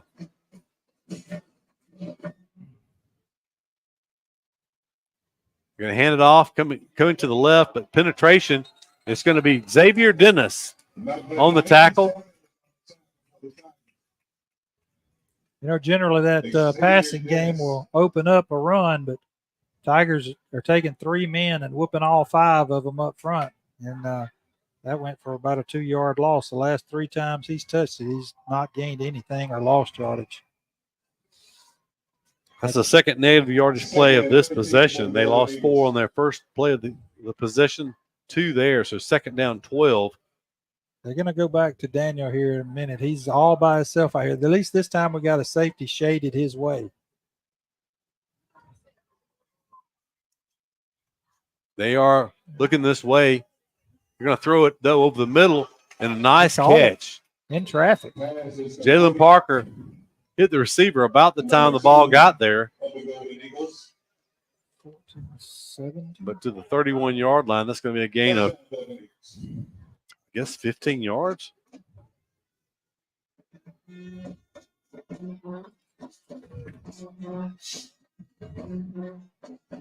First and 10, Golden Eagles from the 31-yard line of Eufaula. 3 receivers left to the short side. 1 receiver, the tall, Marquez Daniel. Now they're going to shift 2 receivers over to the same side with Daniel. They ran a toss sweep to that side when they shifted last time. That's what they're doing again. Yep, toss sweep to the wide side. Running room this time. He makes one man miss. He spins inside the 15-yard line. He'll go down at the 14-yard line. That's a 17-yard gain on that toss play. That is 4 first downs on this possession that began back at the Golden Eagle 26-yard line. We can raise this thing back up. I don't think 24 has 2 carries, a 12-yard carry and a 17-yard carry on this drive. He checks out. And there's a whistle and a timeout. Probably going to be a heat. Side. I don't know. Maybe so. Eufaula's calling a timeout. With timeout on the field, we'll step aside for a timeout. Be back with more Tiger football after this. The Tigers lead. When it's football time, we at First Franklin Financial are big fans of our local teams, just like you. We've been part of the community for over 75 years, and when you need money for repairs or emergencies, we'll help you play offense. We offer fixed-rate loans up to $15,000 with easy payment plans and fast approvals. Visit oneffc.com to find the location near you. Legal, All loan terms and applicable APRs depend on meeting our underwriting and income criteria for the loan size requested and may require collateral. Georgia Residential Mortgage License number 5656.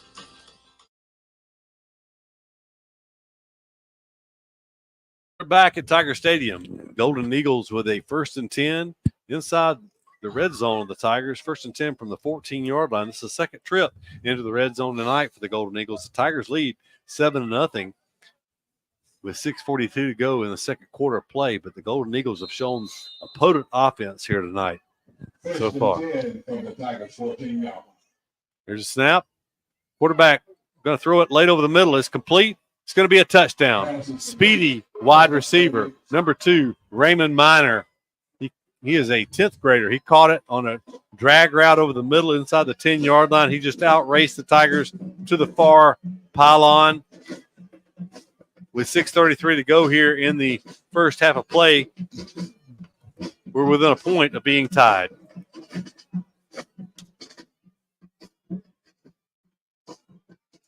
Tell you what, Doug, I've been very impressed with the passing game here. Of course, they've gotten some running plays going here lately, but this Golden Eagle passing game is very impressive.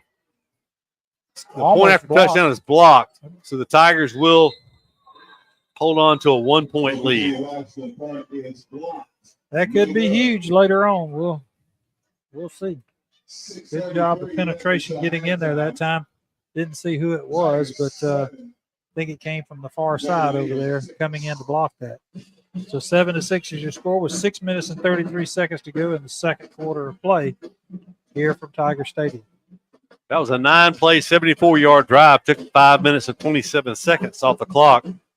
Golden Eagles picked up 4 first downs on that drive. Touchdown came on a 14-yard pass play from the senior quarterback, Brandon Smith, to the sophomore wide receiver, Raymond Miner.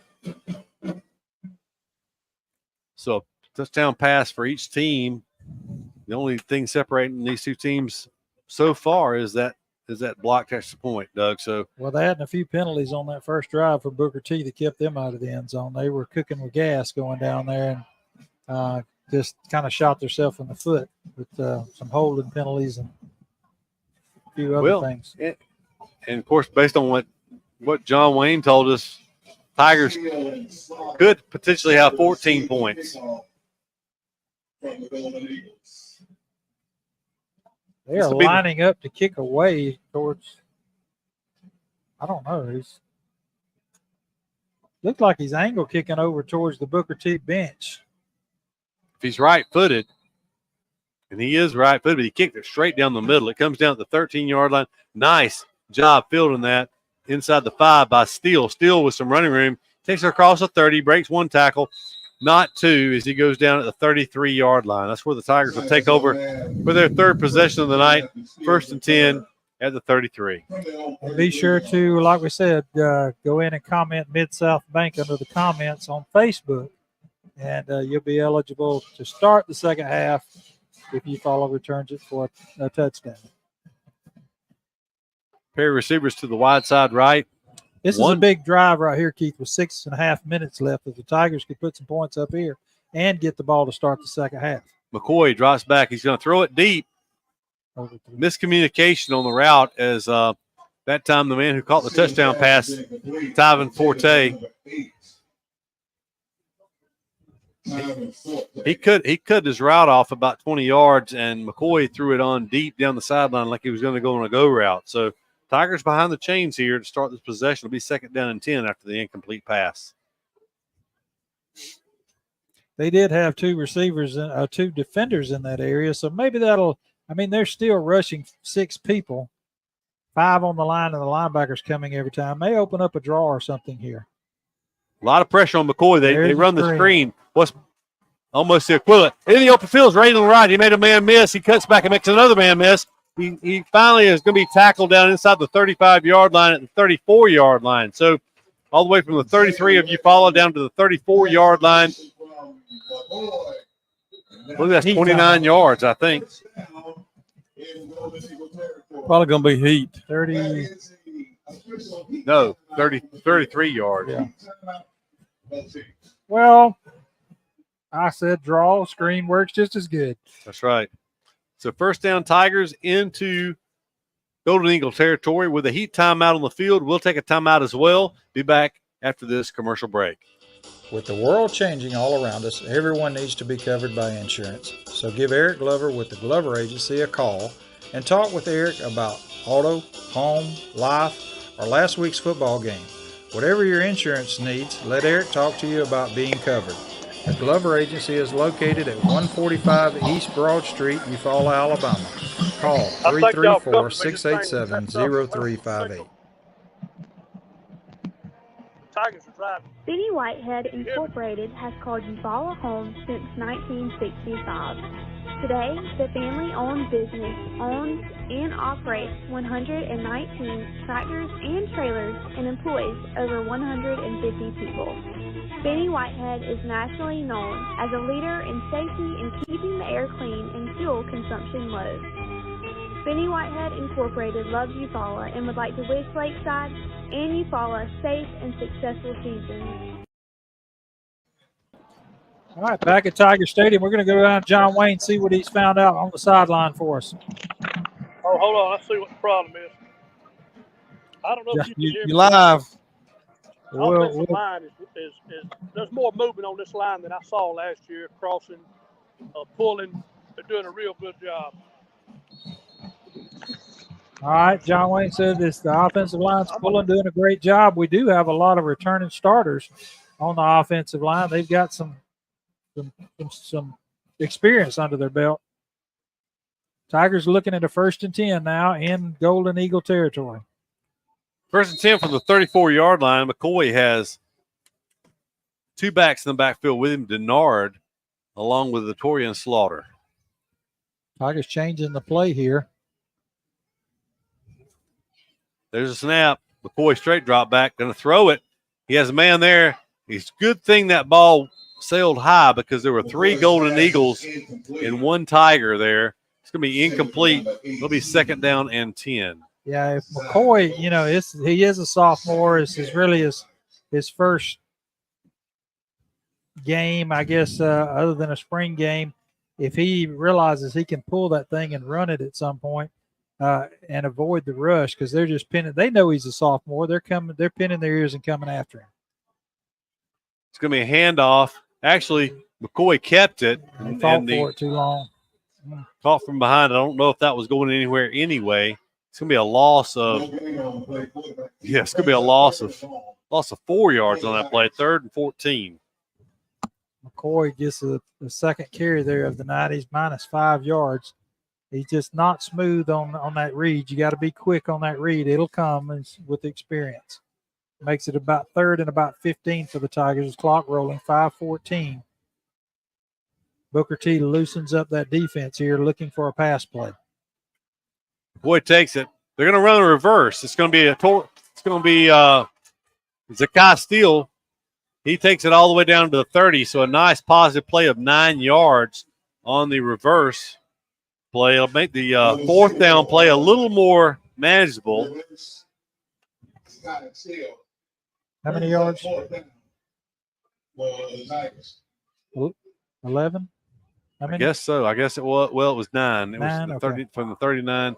But it's going to be 4th down and 6. It kind of takes the punt out of play. No reason to punt here, because if he goes in the end zone, you only net about 9 or 10 yards. So they're going to go for it here on a 4th and 6. Maybe they'll try to. No, they didn't try to draw him. Coy's going to throw it deep. He has a man out there. It's going to be. Oh, what about interference? No flag. Oh, wow. 4:14 to go in the first half. The pass intended for Zakai Steele. Maybe we can pick that up on replay. Looked like he had a hand in his chest from Booker T and just kind of aided him out of bounds there. So it'll be a turnover on downs. Booker T with their passing offense certainly has time here, 70 yards away. Yeah, that stall there for the Tigers, but could have been big. They kind of went for a lot there with a couple of those long pass plays, and like you said, put themselves behind the chains. The big guys late coming out there on offense. They could have ran a play without him. That would have made things a little bit easier 10th grader, 6'4", 407 pounds. 6'4", 308 is one of the other linemen. Booker T will snap it. They'll look to throw. Empty backfield. That big line doing a good job. They're going to hang it up for Daniels, and he dropped it. Good job by number 12, Gerald McCray. I mean, it looked like Daniel. He had it, and McCray slapped it out of his hands. That was a big chunk there, too. Was there a flag?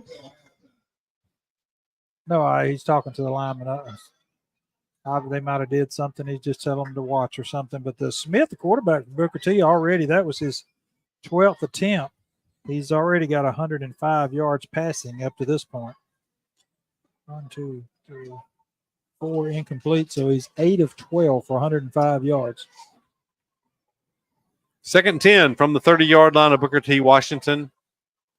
Tigers coaching staff, something they didn't like. They were yelling, but it was Xavier Dennis who flowed down from his defensive end position to lay a big hit on the Eagle running back.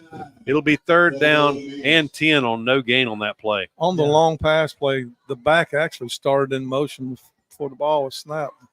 He started up toward the line. So big play here for the Tiger defense. Still enough time. There's 3:38, but the clock is in motion here. Tigers with 1 timeout remaining, but they would be looking for decent field position here. The last time Booker T tried to punt, it was a bad snap. Eagles looking to throw. They're going to be pressured. Smith sacked. The ball's on the ground. Back inside the 25 at the 24-yard line. So that's going to be a loss of 6 yards on the strip sack. But it will be a punting situation. It'll be interesting to see if the Tigers decide to preserve time with a timeout or just let it run here. 30 seconds on the play clock, 3:02 on the game clock. Let it run. Save that timeout. Obvious punting situation on 4th and 16, Doug. So we'll see Zakai Steele drop back. Well, remember, the only other time that Booker T attempted a punt, it was snapped over his head. So a little problem with the snap attempt also. Play clock's coming down. Play clock inside 10 seconds now. They've taken the play clock right to the limit a couple of times. They're going to take a timeout there. That was a heads-up move. They burned as much time as they could. He took a timeout. He wants to make sure. He's sending somebody on. But Booker T, coach, was right there at the official and called a time. Now they're going to break now. I was going to say it didn't look like they were going to go to the sideline, but he did call a timeout. We'll keep it right here. With 2 minutes and 35 seconds, the head coach over there used as much time as he could before calling the timeout. Now, Keith, we've seen this in a lot of situations when they come back out on the field. Let's hope we know it's the first game for a lot of people, including the officials. But let's don't start that game clock when they come back out. They'll have a 25-second play clock coming out of a timeout, but that game clock should stay at 2:35 until the snap. We have seen situations where that play clock will start when they set it, and they could burn off another 25 seconds. But with a problem with the snap on the last one and a chance at getting good field position, I'm kind of glad Jarrell and them sat on that timeout there. It'll be Steele going back to receive for the Tigers. He's going to stand in Tiger territory at about the 43-yard line. They brought in number 13 for the Tigers. That's Hill. He's going to line up on the side. A low snap. It bounced to him. Pretty good punt, though. Everybody's going to go away from it. It hit a Tiger player. We won't call the number, but he was blocking on the play. The short punt hit him. The Eagles were there to recover. Got to get your head up. Got to over and over, they tell you that. Big break for the Golden Eagles there at midfield now. So they gained 25 yards or so on that punt.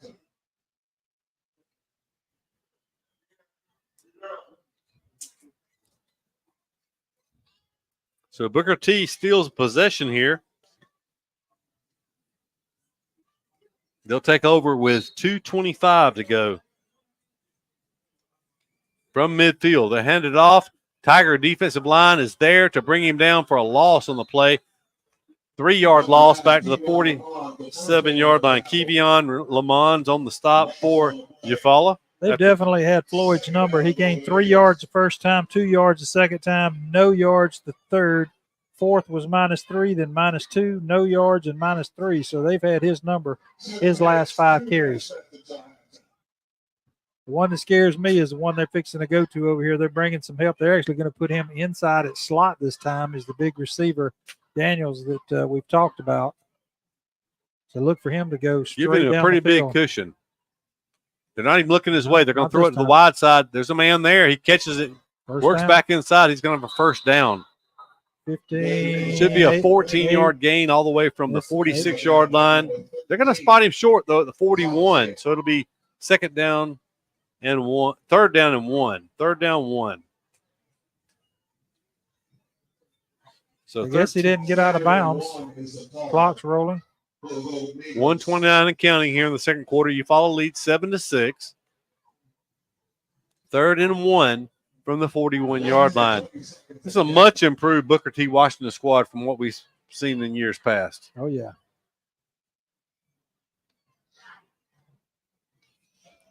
They're going to hand it off. Running back going to be hit right at the line of scrimmage.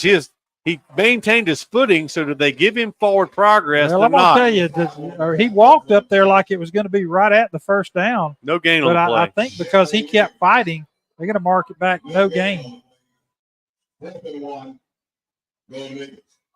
Tiger defensive front has really played pretty well against the run so far here in the first.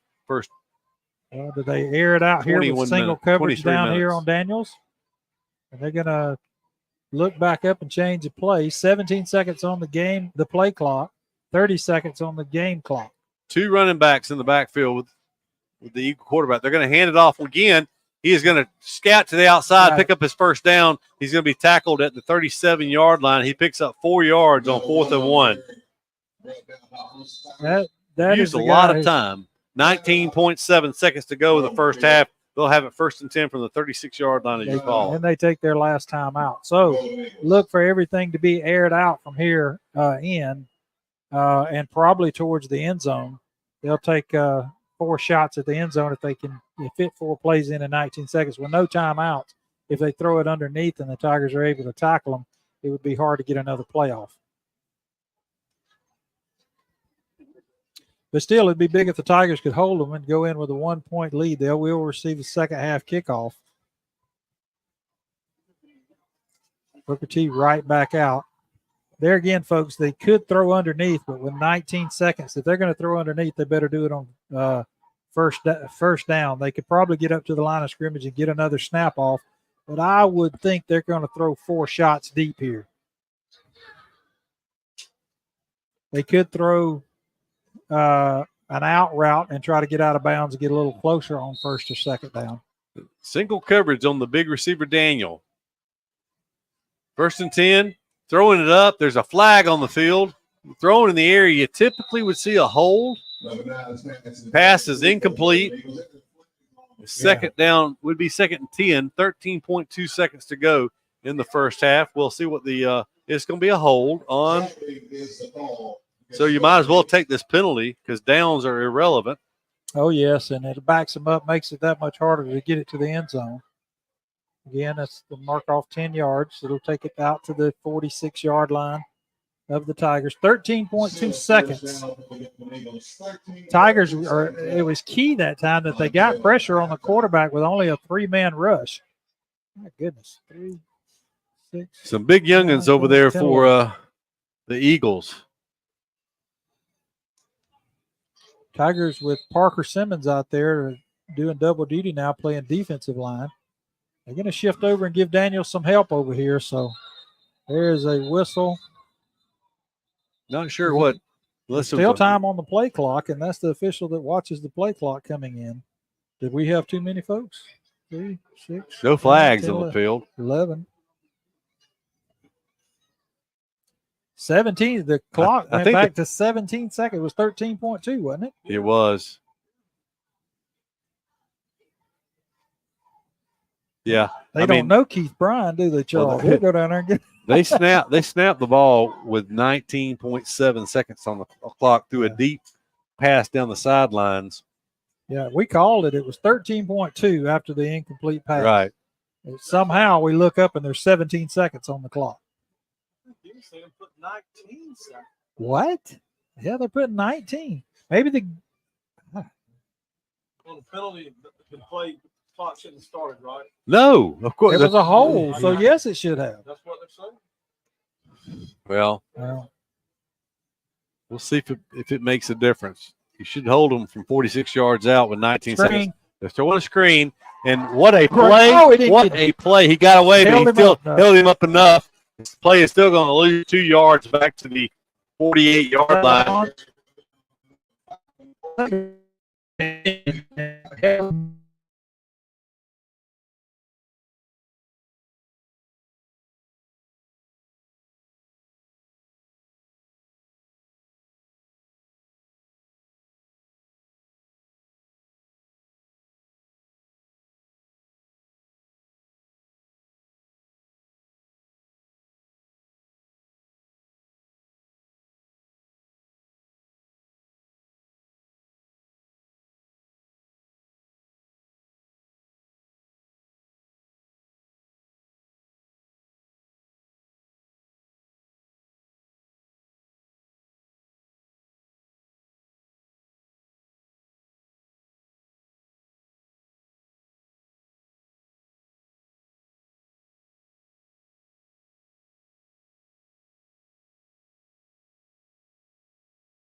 Benny Whitehead Incorporated has called Eufaula home since 1965.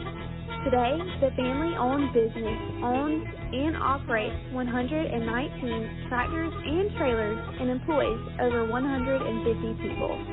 Benny Whitehead is nationally known as a leader in safety and keeping the air clean and fuel consumption low. Benny Whitehead Incorporated loves Eufaula and would like to wish Lakeside and Eufaula a safe and successful season. The family at Impressive Collision Center has been in business since 1940. That's impressive. Your transportation is one of the largest investments you have, so keep it looking new at Impressive.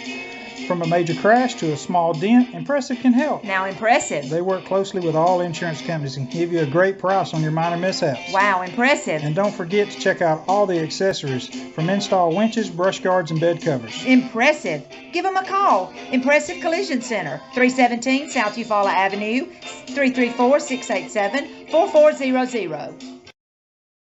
Somebody cannot come to us, we go to them. It's something that we do on a regular basis, something we don't mind doing, and we work on a contingency basis. No one has to pay us any money up front. They do not have to pay us unless we collect for them, unless we are successful in resolving their case through a settlement or through trial. They don't have to pay us any money unless we get favorable results for them. If you're hurt in a car wreck, call Penn and Seaborn. It won't cost you anything to see if we can help. No representation is made that the quality of the legal services to be performed is greater than the quality of legal services performed by other lawyers. All right, we're back at Tiger Stadium where the Tigers lead the Golden Eagles by a score of 7-6. We're going to go down to sideline reporter John Wayne Robinson. John Wayne. He's talking. We can't hear him. He's got his mic muted. All right, we'll come back and give some stats until John Wayne could get connected down there. Folks, that was beyond our control. That was an internet glitch up here. It froze everything all the way down the line. So we just had to reconnect and start over. Not a whole lot we can do when the internet gives us a problem. So we'll total up some first half stats. And I see John Wayne waving down there now. So let's try to go back to John Wayne one more time and see if we got his mic worked out since the internet glitched.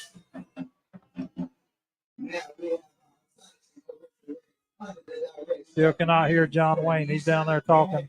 We'll figure that out in just a minute. Keith, I know you've got a drive summary coming up. I don't know if I gave you enough time there. But well, I can kind of do that to begin with.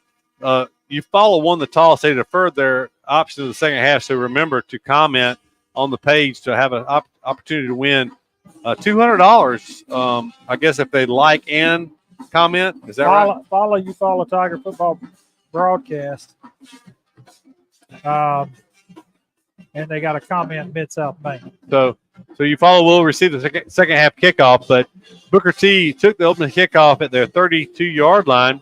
From there, they moved it all the way down to the Tiger 5-yard line with first and goal before being driven back by penalties. A couple of holding calls. They ended up turning the ball over on downs from the Eufaula 23-yard line, but it was a 9-play drive. They had 66 yards of offense on that drive, but no points. Eufaula took over at their 23-yard line. They moved it all the way down to the Booker T. Washington 27-yard line. It looked like it was a 27-yard touchdown pass on third down, as it looked like Zakai Steele got feet down with the ball in his hands. They ruled it incomplete, however, and the ball was turned over on downs on fourth down. From there, Booker T. Washington 3 and out. It was a bad snap. Pass was thrown incomplete, and the Tigers field position from the Booker T. Washington 35-yard line. The Tigers were able to take advantage of that good field position as they scored 5 plays from 35 yards out. The payoff came on a 9-yard touchdown pass from the sophomore quarterback Ty McCoy to his receiver, Tyron Forte. With 11:56 to go in the second quarter play, the Tigers went up by a score of 7-0 following the Cooper Wingate point after touchdown. From there, the Golden Eagles responded with a 9-play, 74-yard drive of their own that was capped off with a 14-yard touchdown pass. The point after touchdown was blocked by the Tigers, making the score 7-6 with a 6:33 to go in the first half. From there, the Tigers got a drive of their own going. Looked like the Tigers would do something with it, but it stalled out at the 30-yard line of the Eagles, where the Eagles took over with 4 minutes and 14 seconds to go in the first half. The Tiger defense came in, did their job, forcing a 3 and out, forcing a punt from the Eagles. It was a short punt. Tiger return man got away from the football. However, there was a Tiger that was blocking short. Ball came down, hit the Tiger. The Eagles recovered at midfield.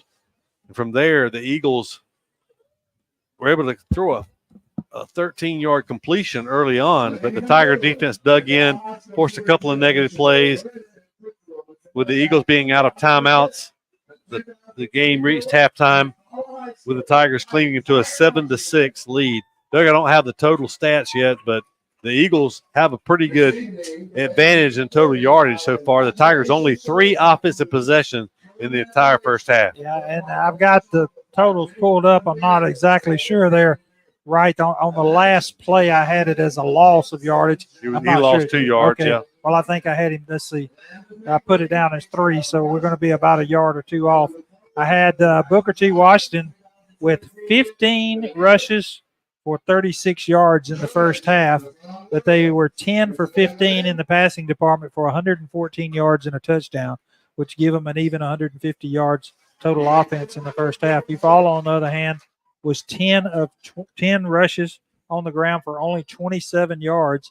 They were 7 for 13 in the passing department for 80 yards and 1 touchdown.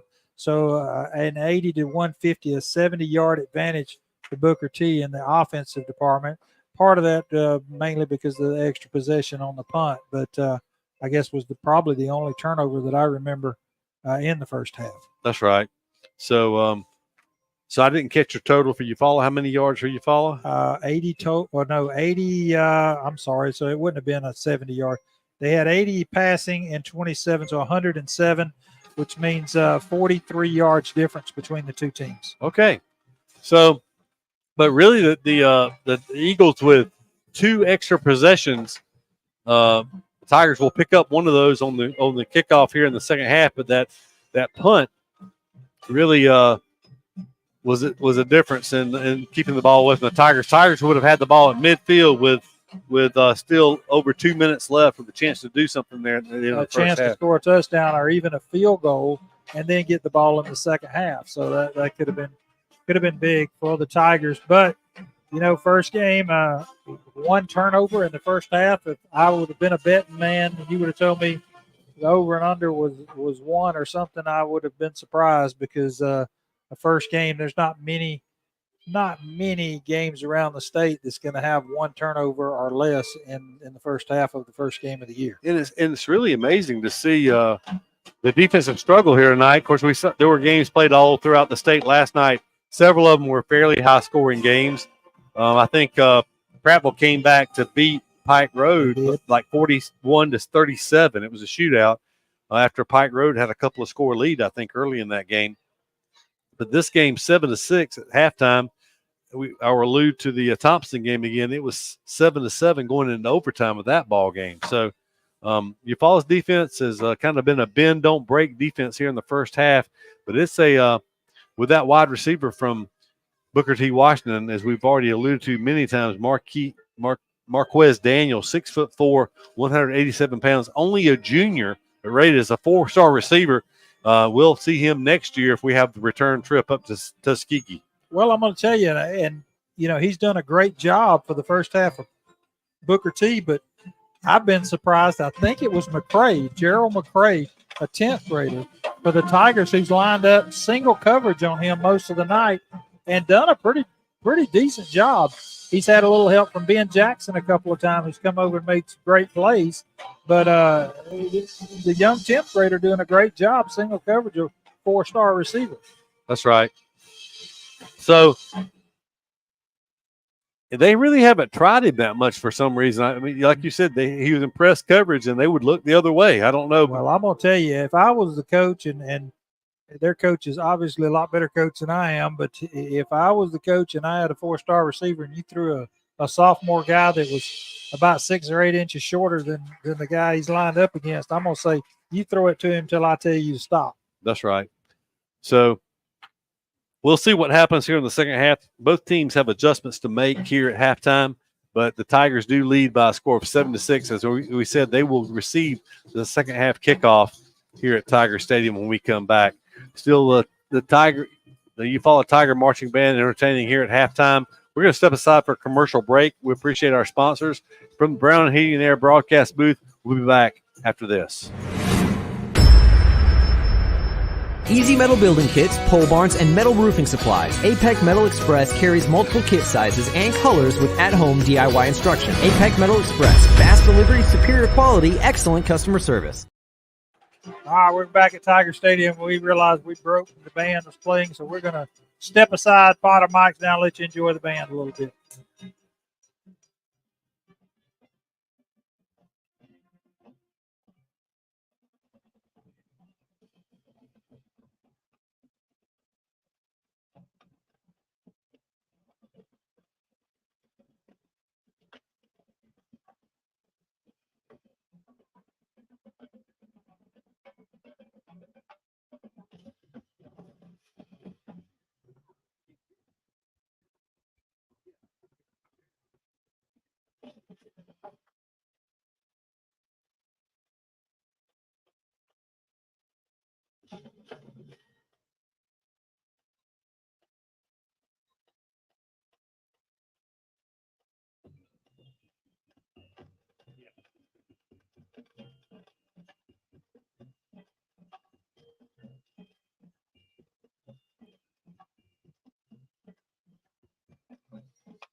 At Mid-South Bank, we pride ourselves on being the friendliest and most helpful bank in town. For over 100 years, we've been helping families prosper and helping businesses grow. Mid-South Bank is a local bank with local people making local decisions. We're a community bank who will always be there when you need us. Whatever banking services you need, we're here to help. Visit us today or online at bankmidsouth.com. Equal housing lender, member FDIC.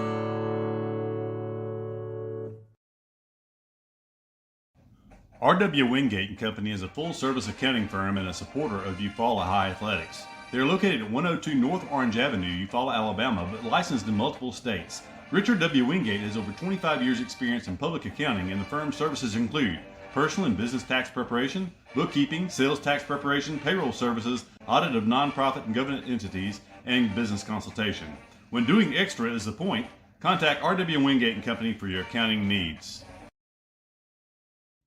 In 1983, the first mobile phone was introduced to the public by the Motorola Company, and that was the same year Pam Freeman started her State Farm business. For 40 years, both have saved time and money. Whether it's auto, homeowners, condo renters, personal articles, business, life, or health, Pam Freeman State Farm has been there for you. Call Pam's office and let Kathy Bennett help you with all your quotes and needs. You won't find a more helpful staff anywhere. Come by and see them at 322 East Barbara Street, 687-70. Hello, I'm Matt Aver, the new pastor of First United Methodist right here in Eufaula.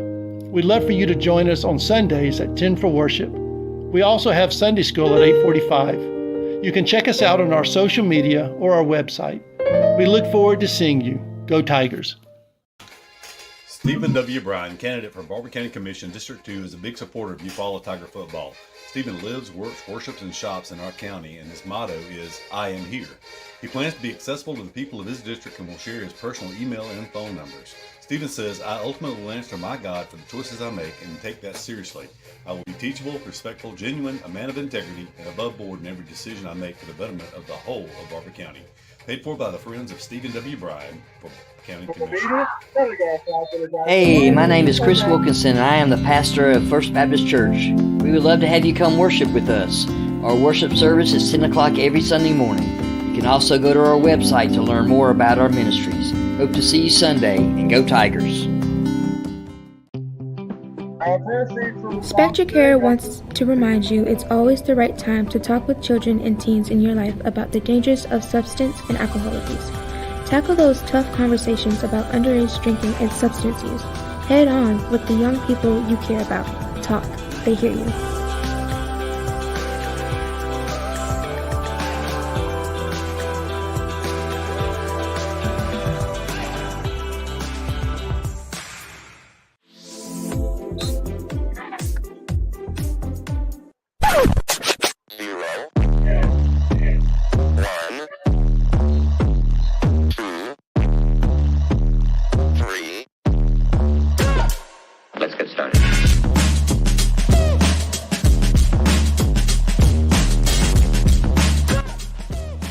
Now that we have your attention, call Lauren Streeter with Lake Home Realty for all of your real estate needs. When it comes to professional gutter installation, Gutter Man Dothan has you covered. Voted best of the Wiregrass 7 years in a row, we provide top-notch gutter services across the Wiregrass area. Protect your home from rainstorms with our premium gutter systems designed to prevent foundation cracks and water damage. Trust Gutterman for expert installation, quality materials, and a beautiful, durable finish. At Glover Funeral Home, family means everything. Owned and operated by Kendall and Caroline Hanahan Glover. We live by our motto, our family serving your family. We treat each family we serve as one of our own, providing care and support during your time of need. Our dedicated staff is available 24/7 by email, phone, or in person. When you need us most, Glover Funeral Home is here for you because family always comes first. Since 1953, Flowers Insurance Agency has been protecting you and your assets with policies tailored to your specific needs. Whether it's commercial, personal lines, life insurance, or employee benefits, including your employer-offered health insurance, Flowers Insurance has you covered. With access to over 50 insurance carriers, we provide the trusted service and products you deserve. It's simple. Call Flowers Insurance in downtown Eufaula today and find your peace of mind. Don't suffer in the summer heat. Benefield's Heating and Cooling in Eufaula has you covered.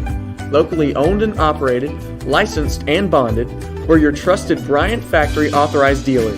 And just like Brian says, we service everything we sell. So stay cool all summer long with Benefield's Heating and Cooling. Call 334-695-8039 today and be a cool cat this season.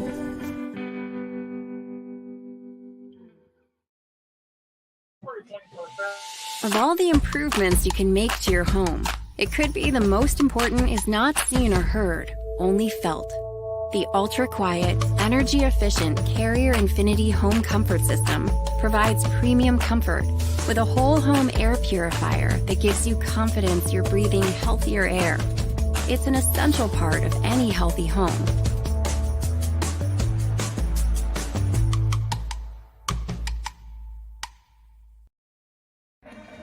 Good call or bad call, officials always have the final say in sports. And at Alpha Insurance, we know it's important for you to have the final say on the insurance plan we build for you. You'll have peace of mind knowing we will work hard to get you the lowest rates and best discounts available. Alpha Insurance, always a good call. In Eufaula, call Alpha Agent Keith Bryan at 334-687-8268 or stop by our office at 1326A South Eufaula Avenue.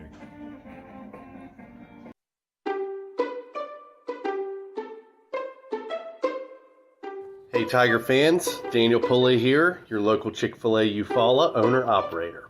We are proud to be the official sponsor for the Eufaula Tiger Coaches Show. Be sure to join us for the live show every Thursday night at 6 p.m.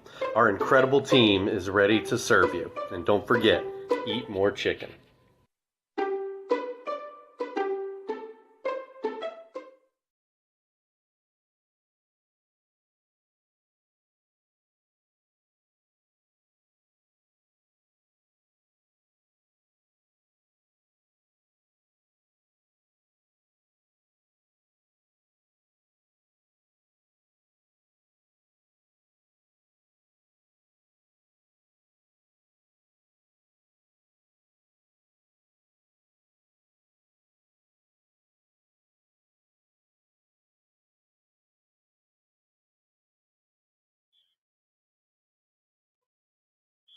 All right, and be sure to go to Facebook under comments and add Mid-South Bank. Comment Mid-South Bank for a chance to win $100 if the Tigers return the second half kickoff for a touchdown. Also, if you go and if you follow Tiger football broadcast before the Tigers can return it for a touchdown, it would be worth $200 tonight. So they put a little extra time on the clock, and officials are back out. And we'll see if we have John Wayne's mic figured out yet after our internet interruption a while ago. So let's take it down to John Wayne on the sideline. Get Charles to click us in there and see if he's got us down there. John Wayne. I can hear you now. This thing has been coming and going. If I get in front of the students, it goes all the way out. Just so many kids on the sideline. But I talked to Coach when he was coming out. He said the offensive line was doing a good job. The youth was really showing on the whole team, and we just had to quit making these big mistakes. We made little mistakes, but the big mistakes was hurting us. He said, you know, first half's over, butterflies are gone. It's time to settle in now and go in, make some adjustments, and come out, play like we know how we can play. So hopefully we will see a improved effort. I mean, we had a good effort. We just the big plays, emotions on their offense was just confusing our defense. So hopefully we'll have a better outcome here in the second half. Yeah, no penalties for the Tigers in that first half was a big thing. And the one turnover on the punt was the only one. John Wayne, I want you to do me a favor and shoot me a text. We got 45 is down there long snapping. I think he may be for the punter, the regular long snapper. We do not have a 45 on our roster. There's so many of them. If you can get me a name and shoot it to me, we'll have that if it comes into play. Well, he's standing right here. Hold on. Hey. What's your name? Reed Hinton. Reed Hinton. Thank you, buddy. I know you. Reed Hinton. All right. That's Coach Hinton's boy, Reed. on one roster, but he was not on the other roster that we had. So good deal. We got John Wayne back. Anything else there at halftime that you noticed? It looks like the playing surface is holding up. Lost you again. There we are. Well, it comes and goes. Well, okay. You might just be blocking the signal when you turn down there, John Wayne. But tonight we've talked about that a little bit. It looks like it's holding up well here in the first game. Yeah, there's a few places where it looks like a 9-iron may have sent a ball, up on the green, but overall the field is holding up very well. Not a lot of slipping and sliding. I think these places we do see where there's been some really big hits, and there's been some really big hits. There's been some that I was really one of. So there's some good hard hitting going on down there on the Tiger Stadium. Their lineup, they got some big old boys in the trenches, and Daniels looks like a big young man from up here. I tell you what, Eufaula's got a tackle. When I first looked up, I thought Mr. Screws was back on the field. The kid's a junior, but he is a good-sized young man. All right, appreciate it, John Wayne. We're ready for the second half. Off and give some money away here. I believe he's referring to Ethan Johnson. He's 6'4", 318 pounds on the offensive line, number 73. As a squib kick, it's going to be covered by Elliott. The ball squibbed out. I hope the Tigers got on it. It looked like they did. If so, they'll have good field position at the 41-yard line. I don't think that was an intentional onside kick, Doug. It just looked like he missed the football, squibbed it off to the right. Yeah, that kind of messed up somebody's chance of a return there. As we go into the season, if something like that happens, we'll roll it over to later. But that'll roll over to next week, and you can have a shot at the Mid-South kickoff return again. Tiger, 1st and 10 from the 41-yard line. Motion back to the right side. Whistle stop, flag down. Tigers did not have a penalty in the first half play. Let's hope that's not going to start the second half with a penalty, but it certainly looks that way. It's going to be a procedure penalty. Going to put the Tigers behind the sticks. It's going to be 1st and 15. Something a little different with looked like Slaughter going deep and around in motion that time. We'll see if the Tigers change up. A 5-man front, 3 linebackers stacked. Going to hand it off. No. McCoy throws it. It's going to be low and incomplete. It'll be 2nd down and 15 now after the incomplete pass. Now a flag comes down late. Maybe a sportsmanship. Unsportsmanlike penalty potentially. They're pointing. Eufaula's clapping, so I think it's going to go against the Eagles. That would be a big penalty here, as it would be a 15-yard penalty and give the Tigers a 1st down. Dead ball, unsportsmanlike penalty against the Eagles. And that's where it stops. A lot of times you'll see it called both ways, but that time it's against the Eagles, and they sub a guy out. I'm not sure if he was the guilty party or not, but that'll go from 1st and 15 to 1st down all over if he walks right. Should take it to the 49-yard line of the Eagles, and it does. Well, I mean, it was going to be 2nd and 15 because of the incomplete pass, so that's a big break for the Tigers to get them into Golden Eagle territory. Just underway here. 11:50 to go in the 3rd quarter play. The Tigers lead 7-6. It'll be McCoy. McCoy in shotgun formation as he's been all night. They'll hand it off to the single back who's going to be tackled immediately. It was a Torian Slaughter, but good penetration that time by the Golden Eagles and forcing the lost yardage. I don't see him on our roster here, but he just flat whooped our lineman that time for a 4-yard loss.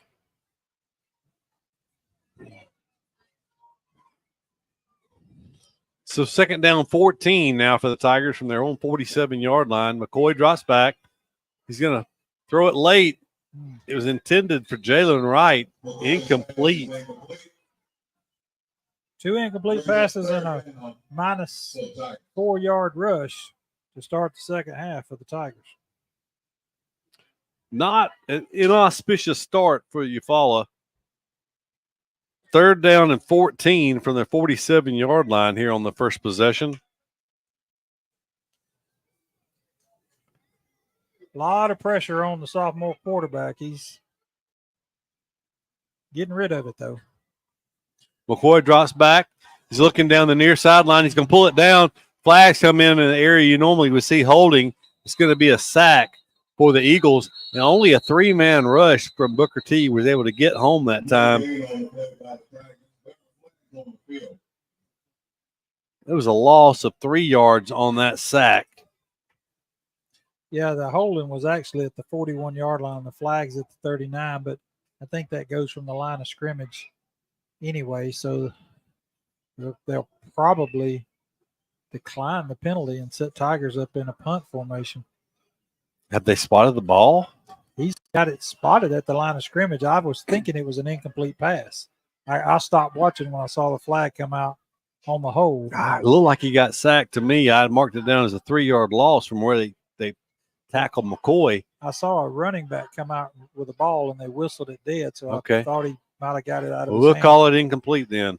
3 incomplete with the penalty play. One rush for a loss, and they call it an incomplete pass. Decline the penalty. Against Eufaula has been declined by the Golden Eagles. Not a great start for the Tigers here. The only good thing about that, they picked up a first down on a penalty. Bad way to have to get it. This will be the first punt of the night. First punt of the night for the Tigers. Adam Alvarez, the new punter for the Tigers, wearing number 29. He is a junior. Ball, he gets it away. He's a left footer. He gets it away. He puts it away.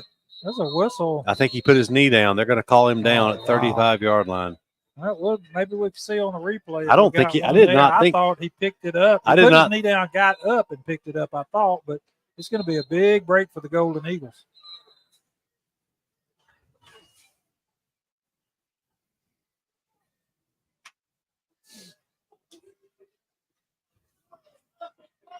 The punter's knee touch for the Tigers. That's what the ball will be stopped. We'll see. We got a longer delay than normal on our replays tonight. Something new will be different every week, but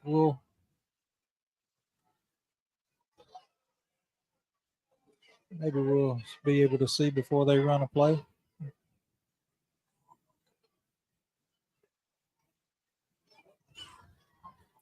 So a big break, that's like a turnover there as the Golden Eagles take over at the 34-yard line of Eufaula. 11:02 in the third quarter. Sixth possession of the night already for Booker T. They run off the right tackle. Eufaula is there to bring him down for a 1-yard loss. One of the Eufaula Tigers, Dias Barnett's helmet came off. He was in on the tackle for Eufaula, but a yard loss for the Eagles. Yeah, golden opportunity for the Golden Eagles here as they get the ball in Tiger territory. The breaks have gone their way on these turnovers and mistakes. A knee on the ground and a punt that touched a defender down the field has gave them good field position twice now. Second 11 from just outside the 35-yard line. Going to run a tall sweep, and there the Tigers are. You cannot tonight run wide on this Tiger football team. So that's going to be another loss on that play back outside the 40-yard line. There's a flag on the play. I don't know if it was a face mask penalty or not. He lowered his head, but I don't think he had a hold to the face mask. If it is, it's only because it was in front of Booker T bench, but he had him. He just lowered his head. Personal foul, face mask. I don't think he got the face mask, but my goodness, we went 24 minutes without a penalty. Now the Tigers with 2 penalties for 20 yards here and another holding that was declined. So the 3 flags against the Tigers already here in the early going in the first minute, 52 seconds of the second half. Well, after the penalty has been set, 2nd and 4 for the Golden Eagles.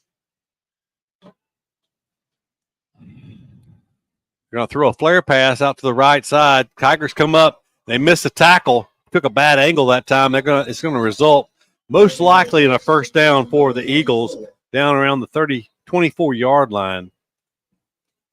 Going to say it's just short of the first down.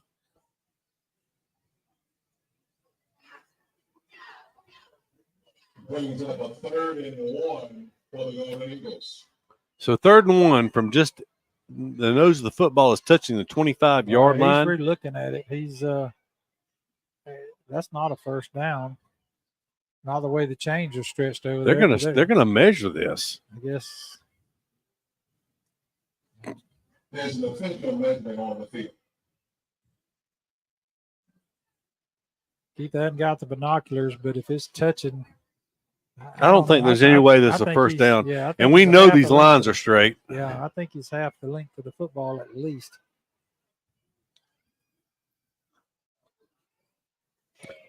You know, used to you could ask for a measurement. I don't even know that you can do that anymore. So that was they are going to bring the chains in. Gives you a chance to think about what to run next. It's like a free timeout because I think this is pointless. It's going to be, what would you say? Probably half the length of the football short. 3/4 the length of the football. From looking at it in far sidelines. The football here. You think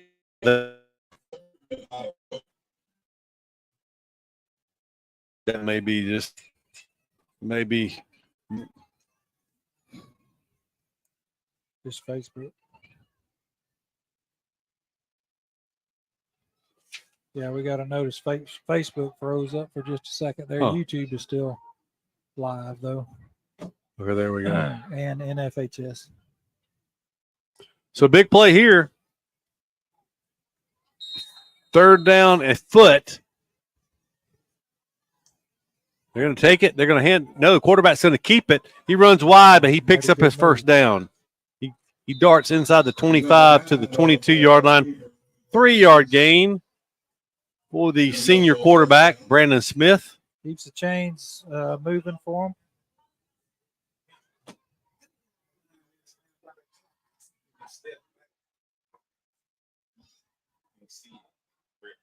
Okay.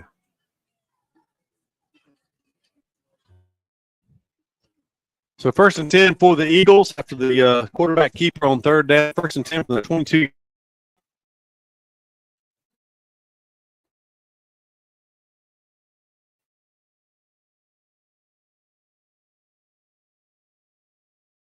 And we had a request from the officiating crew up here. There is a group of people standing down on the south end zone in front of the play clock. They wanted John Wayne Robinson, if he can hear us, to get those guys to move on out of the way because the officials running the play clock are having difficulty. That's a pretty important group down there. If you look who that is. I can see that, but I'm just a messenger. There you go. John Wayne's a councilman. Actually, John Wayne is the messenger. 2nd down, we'll call it 7. They gave him 3 yards on that completion. Handoff to the running back who breaks the tackle. He's around the end. He's going to have his first down as he lowered his head down inside the 12. I believe he got down around the 11-yard line. That is his first positive carry in about 10 carries. 8 yards on that carry and a first down. Big break for the Golden Eagles as they took over at the Tiger 34-yard line. They said the punter knee, it was a low snap. He went down, and they said his knee touched the ground with the ball in his hands. 1st and 10 for the Eagles. They throw it complete. No, it came out late. It was down around the 6-yard line. Well,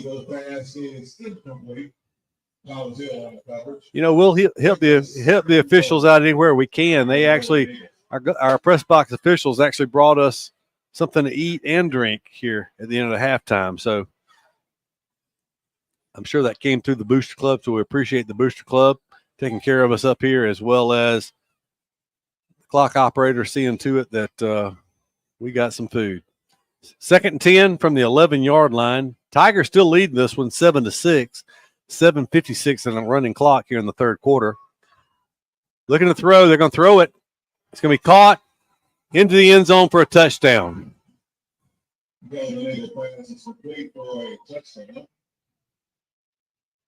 That was an 11-yard throw and catch. Looks like number 17, who is not on our roster. Second touchdown pass of the night, though, for the senior quarterback, Brandon Smith. They'll probably go for 2 here. Game with 7:51 to go here in the third quarter. They take advantage of the break, and they lead for the first time in this game, 12-7. Line up for an extra point.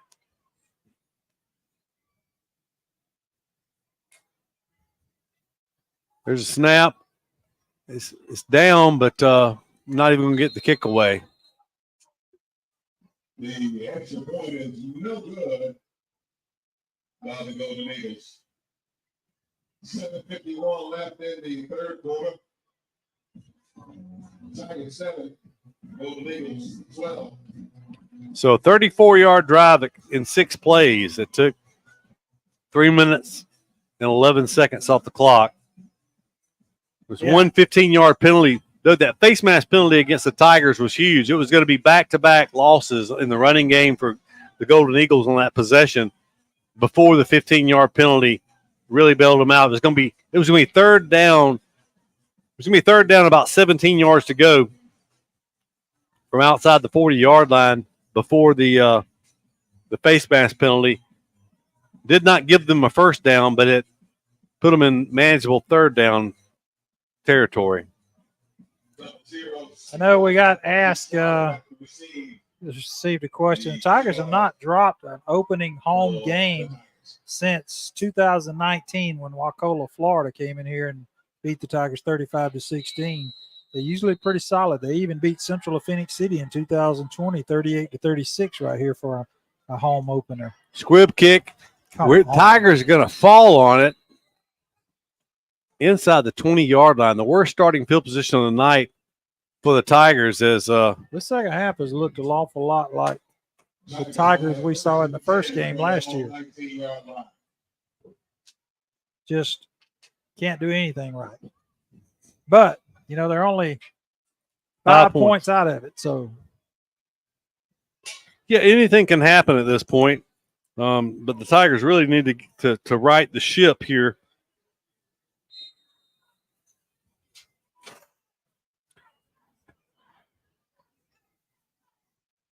Four minutes into the third quarter. Tight formation for Eufaula. Tigers go, and they find some running room. They cross the 25 up to the 27-yard line, 8 yards on that carry. Was that just the G line, or did they go to wing T or something there? It was not exactly the G line. It was a formation I haven't seen. Jalen Wright on that carry, 8-yard gain on that play. Go with it again. Going to hand it off again, right? This time backside pursuit comes across and is able to take him down for no gain on that play. It'll be third down and 2. It was a good idea. Booker T adjusted well. I mean, they put everybody up there even on the first play, but now you got third, and if they get 3, they'll get a first down. We'll see here. So a loss of a yard on that play. They sent 12 folks in and 1 ran out. Should have been a flag on Booker T, but nothing. Booker T is the backside. It's the backside pursuit. It looks like the Tigers are going with an unbalanced line, and it's the backside pursuit Late that flag. is Not sure who it's going to be on Tigers. I think it's going to be on Eufaula. Yeah, he looked like one of the linemen threw his head up like, no, not me or something, but that was a big loss as it was. We'll call it a loss of 6 before the penalty flag. We'll see what the penalty flag is. Dead ball. Dead ball holding? Well, I'm going to tell you what, Booker T, if we don't get away a good punt here, can make a statement in this game. That's against the Tigers. Well, let's don't put it. Okay, they're going to mark a penalty off here, but that would be the down over again. It was dead ball. How can you have a dead ball holding? I don't know. Did he show holding? I was not watching. Did he say holding? He did say holding, but there is you can't have a dead ball holding penalty.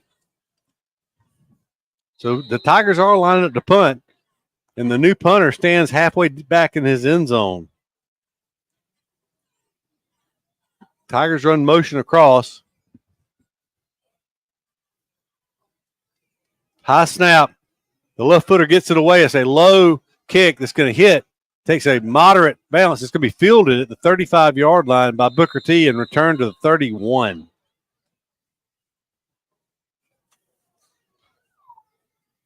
So, time for the Tiger defense. Tiger defense that looks so good in the spring jamboree really need to buckle down here.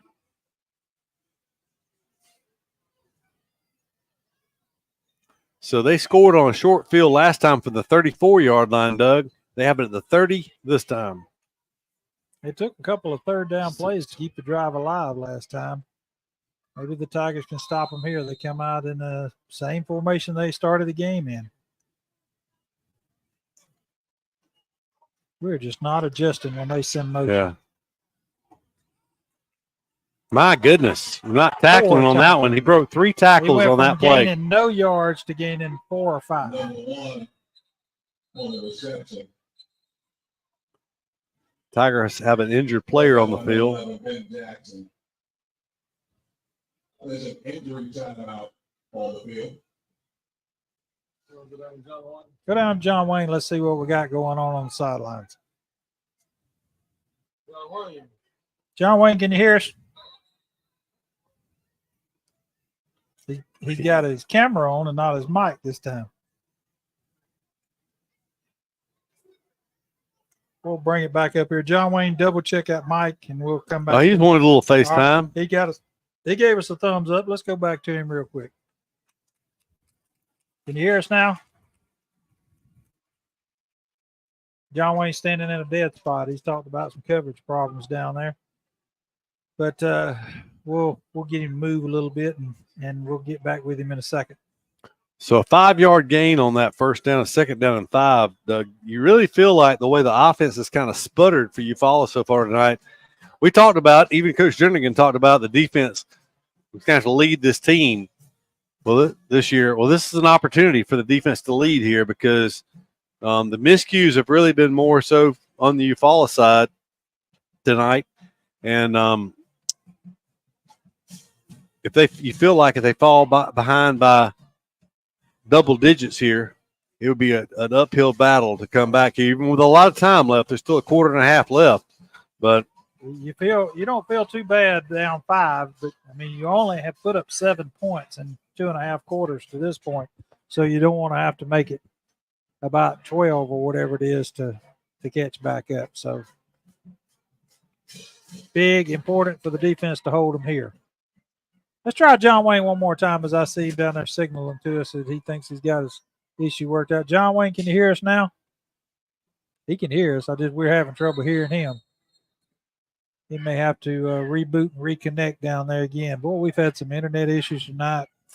We went up to the media days. We saw them bearing a lot of new cable coming this way, so maybe that'll help you follow in some of the internet issues we have. Second down for the Golden Eagles, 2nd and 5. 2nd and 5. They're going to no quarterback. They're going to throw it over the middle. It's incomplete. Pass a little short down at the 10-yard line. It'll be on 3rd down and 5 after the incomplete pass. Doug, we talked about no penalties against Eufaula in the first half. There's already 3 penalties against Eufaula for 25 yards. I'm sorry, 3 penalties for 30 yards, 1 penalty for 15 yards against Booker T. Washington so far. We heard John Wayne there for a second in the break, so we'll be taking a heat timeout here in just a minute. We'll go to John Wayne during the heat timeout and get an update from the sideline. There's a snap. Going to throw it. It's going to be interception. Yes. Great interception. In the open field is number 21 for the Tigers. We'll get a name in a moment. He's going to cross the 40 up to the 45-yard line. Zion Martin, a senior linebacker, dropped into the zone and was able to pick that ball up. Not only pick it off, but he returned it about 25 yards for a to put the Tigers in good field position at the 46-yard line. 5:59. That didn't take very long. I think they forgot to start the clock there for a second. Tigers quickly out. You would think they would take a heat timeout at 6 minutes here, but I don't think officials have realized it. That was the play the Tiger defense needed, Doug. It was. That was the spark. From the 46-yard line, McCoy takes it. He throws a completion at midfield. Zakai Steele makes one man miss. He takes it into Eagle territory to the 47-yard line. About a 7-yard gain there for the Tigers. Only the 6th possession of the night for the Tiger offense. Not many chances. Jalen Wright picking his way through. He'll have a first down and more as he takes it inside the 40 to the 39-yard line. That's a gain of 8 more yards. Thought I saw a flag, but nope, he's backing up now. How many yards? 8 yards. 8. 2 plays, 15 yards. Tigers quickly up. They're going to throw another pass. It's going to be complete. Steele makes a man miss. He takes it down the sidelines for another Tiger first down inside the 25 to the 23-yard line. So that is 13 more yards. Go to comments. 13 more yards for the Tigers, and quickly back up once again. 1st and 10. Going to hand it off to Wright. Wright is going to be hit at the line of scrimmage. He's driving his legs forward. He is going to take it inside the 20 to the 19-yard line. So 5 more yards. But there is an injured Tiger on the field. How many yards on that one? I'm sorry. It was 5 yards. 5 yards. Okay. Got 10 things going on. Tell you what, while we got an injury timeout, John Wayne, we heard you a minute ago. We're going to try you one more time down there. What you got for us? All right, I hope you can hear me. I feel like I got a good spot here, so I ain't moving. I got you. Looks like the heat's starting to pick up a little bit on these guys. Cramps are coming. I see some hands on hips on Booker T. So, hopefully the team that's in best condition, which I hope is the Tigers, will start excelling here over the next quarter. It looks like Parker Simmons down for the Tigers. John Wayne, we'll let you get a report. He's a big part of the Tigers as he plays both ways. It is. I can't really tell from here if they're dealing with a cramp or if she's checking that knee, but he popped up pretty quick. But he does seem to be in pain. They're fitting to get him up. Looks like it may just be some cramping. Yeah, so he's trying to run off. As all 4 of us know, summertime cramps on the football field ain't no fun. No, it's not. That's rough. Other than that, it looks like we're doing pretty good on the sidelines down there tonight for it to be a first game. Was a little cooler than normal, but still, it's rough to get out there and play 4 quarters. We played up to this point. There was a little pushing and shoving and mouthing went on a while ago, and Coach had to have a word with a young man, put him under the tent for a few minutes. But everybody seems to calm down, getting back into the groove. All right, 2nd and 5 for the Tigers. McCoy takes it. He's going to throw a flare pass. It's going to be complete. And I tell you what, good job that time by Torian Slaughter just to get back close to the line of scrimmage. He still lost 2 yards on that completion. It'll make it 3rd down and 7, though, after a 2-yard loss. I tell you what, this Booker T. Washington defense has a lot of speed laterally as well. They do. A lot of athletes. And they're loading up the line of scrimmage and bringing the linebackers every time. McCoy going to throw it down the sidelines.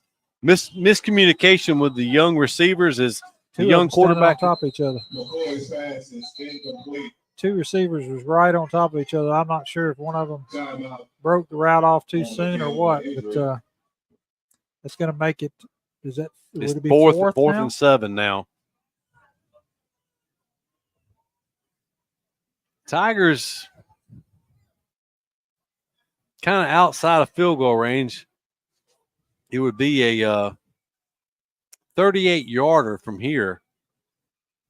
Yeah, they have Booker T has a young man down, one of the defensive linemen as an injury timeout. But they do have Cooper Wingate is down there on the sidelines. I don't know if they're going to go for the field goal or not, but he has the tee in his hand. I'm surprised they still haven't taken the heat timeout to this point, but they took it with the injury a while ago. Okay, in conjunction. So, Doug, it looks like we're going to see the first field goal attempt of the season. It'll be the R.W. Wingate. I guess, is it field goal and extra point or just extra point? I guess field goal. We'll call it field goal and extra point. Of course, we've been going down to John Rain Robinson, and this is the first game of the season. It is the SpectraCare sideline report.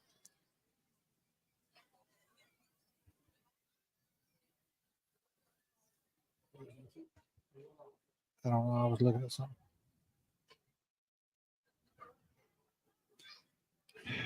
Yeah, this has been a delayed timeout. Of course, it's just as soon as we take a break, he'll pop up, which that's what we hope anyway. But while we've got the extended timeout, Charles, why don't we take a quick break and we'll be back with more Tiger football after this. Precision Body Works is a state-of-the-art collision facility dedicated to providing customers with outstanding service and a quality repair experience. We have been serving Eufaula and the surrounding areas for over 20 years and have earned a reputation as being a premier collision repair center. Precision Body Works uses environmentally friendly PPG water-based paint and also offers 24-hour record service as well as top-of-the-line accessories from such brands as Camlocker, Ranch Hand, Retrax, Weston, and WeatherTech. We are located at 1210 North Eufaula Avenue or call us at 334-687-4700. When it's football time, we at First Franklin Financial are big fans of our local teams, just like you. We've been part of the community for over 75 years, and when you need money for repairs or emergencies, we'll help you play offense. We offer fixed-rate loans up to $15,000 with easy payment plans and fast approvals. Visit 1ffc.com to find the location near you. Legal, all loan terms and applicable APRs depend on meeting our underwriting and income criteria for the loan size requested and may require collateral. Georgia Residential Mortgage License number 5656. With the world changing all around us, everyone needs to be covered by insurance. So give Eric Glover with the Glover Agency a call and talk with Eric about auto, home, life, or last week's football game. Whatever your insurance needs, let Eric talk to you about being covered. The Glover Agency is located at 145 East Broad Street, Eufaula, Alabama. Call 334-687-0358.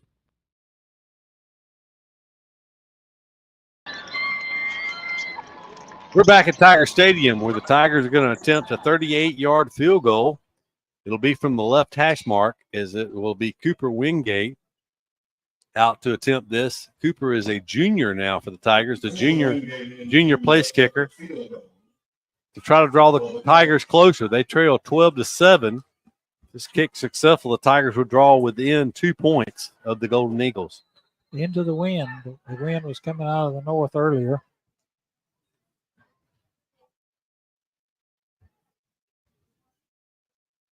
There's a snap. Ball's down. The kick is up. A good kick by Wingate. That kick is straight down the middle, and it's good for the R.W. Wingate field goal. 38 yards, making your new score 12-10. Well, we got a second. Let's take our SpectraCare sideline report one more time to John Wayne, see what he found on the update. Golden Eagles 12. I don't know if you can hear me. It's breaking up pretty bad. Your picture went out a while ago, but that was a good kick, good protection. They've been coming through on punts, getting close, but good protection, good long kick by Cooper Wingate. Drove the Tigers within 2 points, so now we just got to play some defense and get the ball back. That's it. That was a big field goal by Wingate to get something out of that no man's land there. It makes the score 12-10. Now the Golden Eagles leading the Tigers here with 4 minutes to go in the third quarter of play. Now what do? Wingate comes back in as he gets instructions on the sideline, so I'm talking to him to kick it deep to the receivers that are so good in the open field, or does he squib kick again?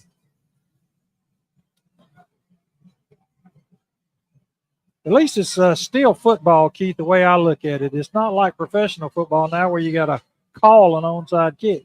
Right. Yeah, I don't understand about that, but the Tigers capitalize on the interception by Zion Martin with a big swing. Because we were looking at possibly going down 12, now we're down 2. There's a kick. It's fielded. It's going to be brought back up. They're going to take it actually around the left side with some running room this time as the Tigers loses his headgear down there on the field, but they finally tackle the Golden Eagle up around the 38-yard line. That was number 24, the running back. This got 33 yards on 3 carries tonight. He's probably, I guess, their leading rusher on the ground up to this point. Of course, 24 is not on the limited roster. We have 39-yard line is where the Golden Eagles take over. The 8th possession of the night for the Golden Eagles. 3:52 on the clock here in the fourth quarter. 12-10 is the score in favor of the Golden Eagles. Be a handoff up the middle. Tigers, once again, they're going to stack him up. He will gain 1 yard on the play, but a good job by the interior defensive line clogging that up. It's Kevion Lamons on the tackle. Still impressed with Daniel, the 4-star receiver for them. The junior being covered by the sophomore, McCray, for the Tigers, number 12. And he's going to move in a little bit now, but he was in front of the Eufaula bench all by himself with coverage that time if they would have went to him. 8-inch height difference. 6'4" against 5'8". That's a lot of confidence in the sophomore. He lined up tight in a bunch set. They will send a man in motion this time, but everyone in tight except for the motion man who now splits out. Delay a game. Clock reached 0. That's a big penalty. It was going to be 2nd down and 9. Now it'll be 2nd down and 14. And it gives the Tigers a chance to adjust to. That's the first time they've seen that formation from the Golden Eagles. 5-yard penalty. Still 2nd down.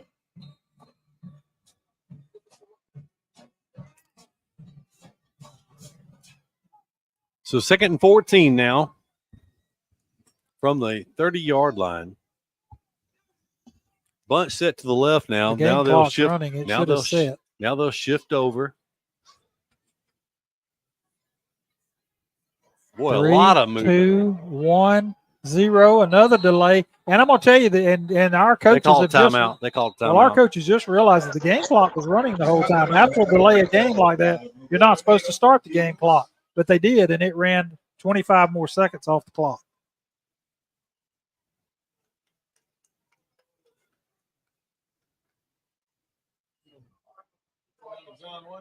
So, you know, they say that you make the biggest improvement from the first to second game of the season, Doug. So, Tigers certainly have some things to work on here as they travel up the road next week to take on the Russell County Warriors. Yep. And then 2 weeks from tonight, you got the Catholic Knights coming in here. Yep, that'll be a big game. We'll see if they start the clock here, but even after a timeout, they're not supposed to start it. Of course, they got a free 25 taken off there. We'll get with John Wayne in a minute and get his comments down there as he's right under the clock. We missed him this time out, but we'll get him at the next break. At the end of the first half, they put 6 seconds back on the clock one time we thought they shouldn't. So now, new formation yet again. On 2nd and 14, they'll hand it off at the middle. And they get the 5 yards. Actually, they get 4 yards back. 4 of the 5 penalty yards back. It'll bring up 3rd down and 10. Big play here for the Tigers. 2 minutes and 15 seconds. Zion Martin on the stop for Eufaula.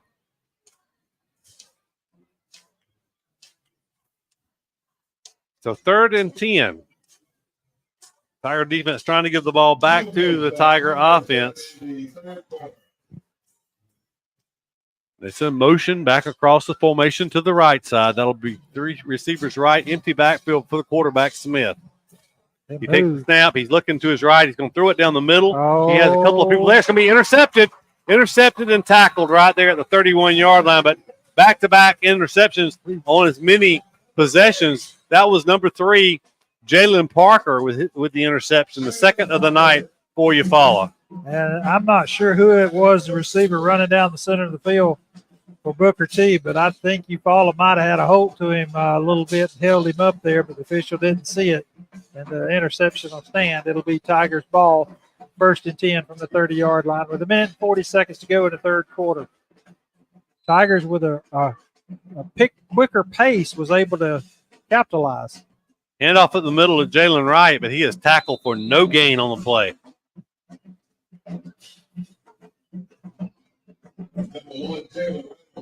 And the Tigers, no, I'm sorry, Booker T has a player down.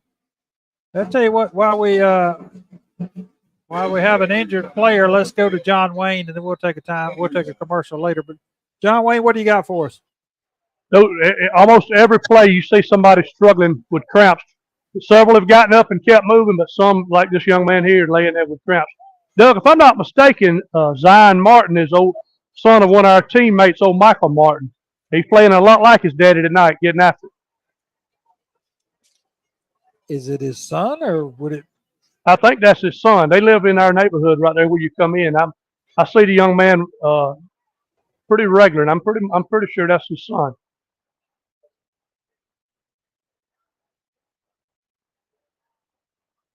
But I saw two players on the last play cramped up, and then this guy here. Looks like I've lost my single. They need the time. They need moving.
Jim. Back up. Yep. We're on. Second down, 10 yards to go now for the Tigers from the 31-yard line. The Tigers following the Jalen Parker interception. No gain on that first down run by Jalen Wright. Second 10. McCoy looking to throw. He's going to throw it late. Fortunately for the Tigers, it was a low pass because that might have been intercepted going the other way. With the incompletion, it'll be third down and 10 now from the 31-yard line. Doug, it has just been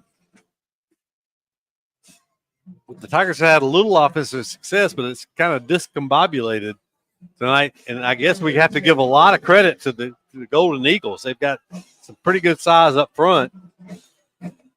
Pretty good size, a lot of speed, and they're just pinning their ears back and coming.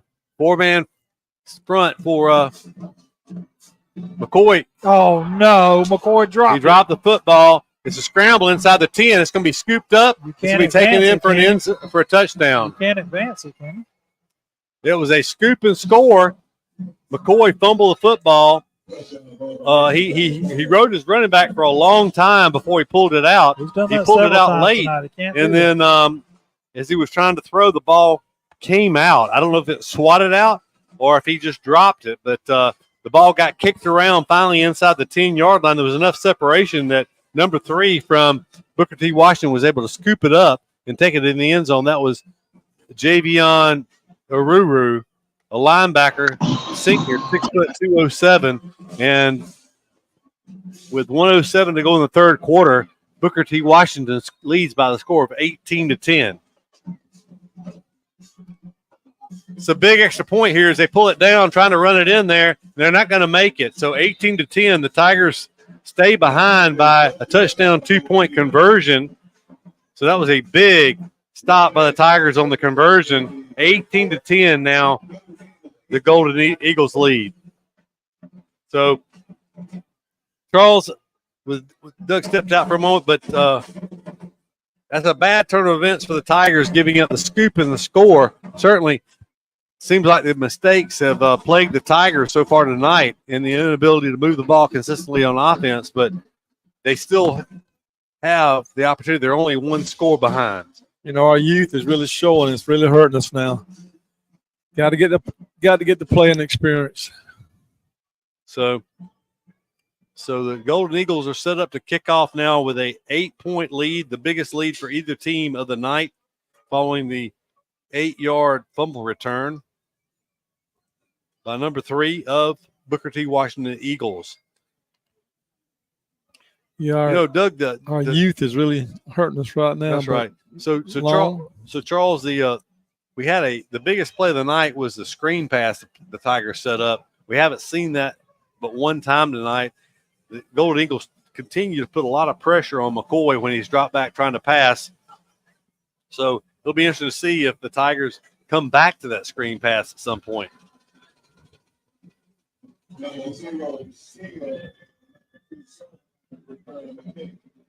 we'll see what the Tigers could do with this kickoff return. A big play in the special teams area would be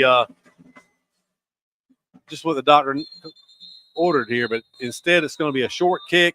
Tigers will field it and go down. Zion Martin goes down at the 32-yard line. That's where the Tigers will take over for their 8th possession of the night.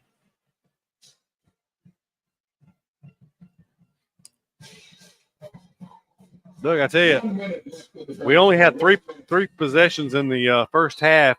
Tigers, this will be their 5th possession already in the third quarter. They whistle it into play. Tigers snap the ball before they're set. Yep. Pass is complete on the sidelines from McCoy to his receiver, Forte. It's going to be a short gain of 6. 6-yard gain on first down, second down 4.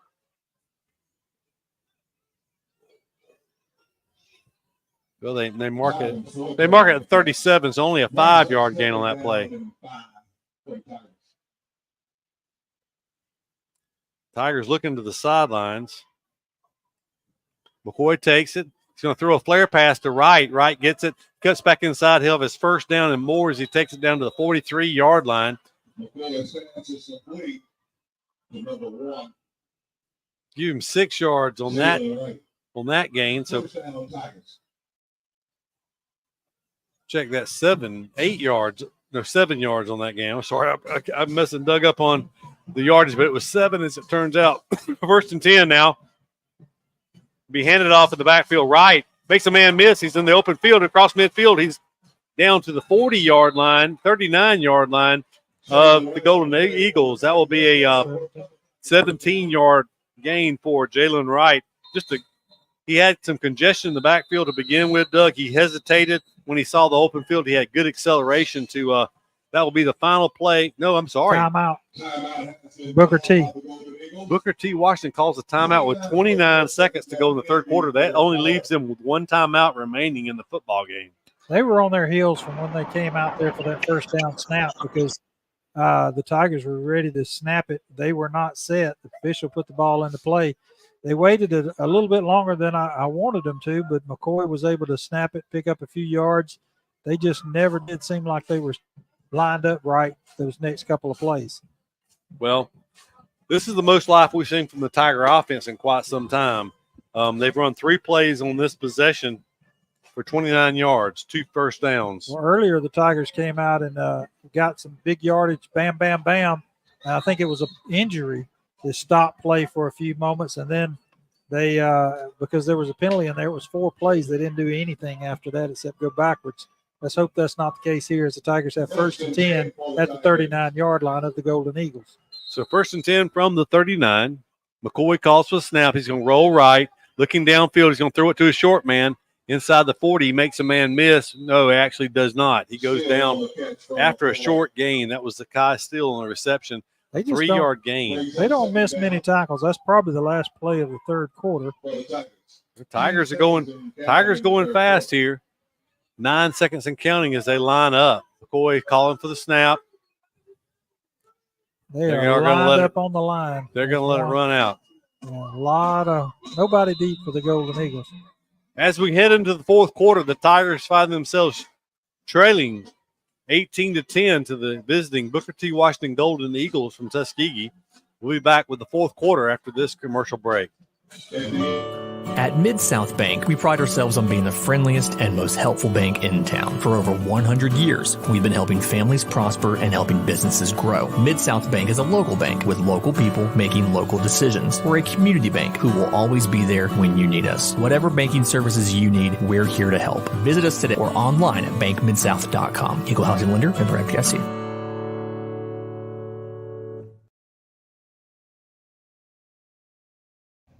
R.W. Wingate and Company is a full-service accounting firm and a supporter of Eufaula High Athletics. They are located at 102 North Orange Avenue, Eufaula, Alabama, but licensed in multiple states. Richard W. Wingate has over 25 years' experience in public accounting, and the firm's services include personal and business tax preparation, bookkeeping, sales tax preparation, payroll services, audit of nonprofit and government entities, and business consultation. When doing extra is the point, contact R.W. Wingate and Company for your accounting needs. For the Tigers trail the Eagles 18-10, second down, and we'll call it 7 yards to go from the 36-yard line of the Booker T. Washington Eagles. Very important possession here for the Tigers. Still 12 minutes to go in the game, but they trail by 8 points. And, Doug, the Tigers have 2 first downs on this possession. They only had 3 in the third quarter prior to taking the ball over on this possession at that 32-yard line. So after the fumble recovery. Yeah, bad time for the quarter to have to end as the Tigers had a little something going there, but we'll see if they can just resume right where they left off when we start the fourth quarter here, trailing by 8 points. This was a lot of Booker T's games last year. They were in a tough region, and a lot of their games went down to the wire. So the returning starters are used to playing in close games for them, but it paid off for them in the playoffs last year. As I think they were either 3 or 4 seed in their region, and they wound up going further than 1 and 2 seed in their region.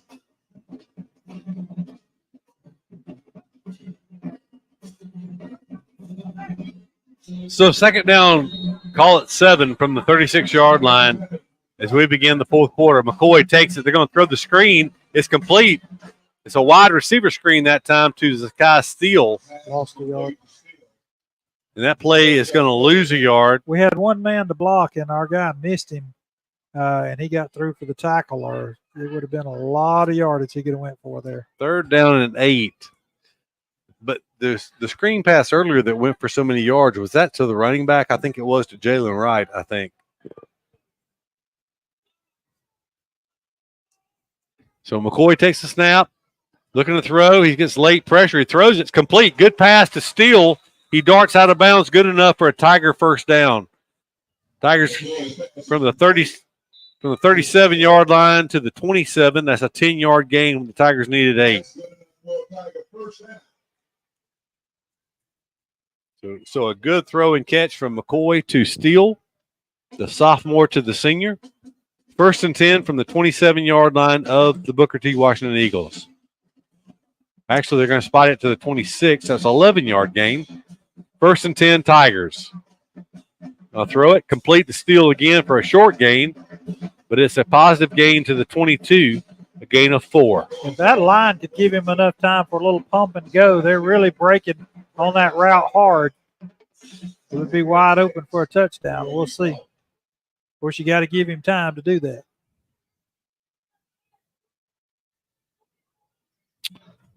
Three receivers to the wide side left, one to the right. It is Zakai Steele. They're going to hand it off. No, they throw it. Oh. It's going to be. Oh, he got there early. They're not going to throw it. It was intended for Forte. Interference. It was kind of a bang-bang play. Is that number 4 in on defense? Yep. The wide receiver, Marquez Daniel, breaking that pass up. So third down, a long 5.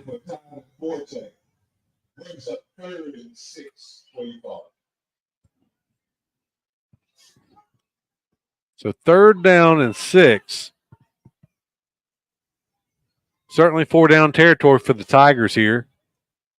Takes the snap, looking to throw is McCoy. He's going to throw it late. It's incomplete. No, it's caught. No, they call it incomplete. It would have been a short gain anyway of maybe only a yard or 2. They're going to bring Wingate back in. It would be another 38-yard field goal.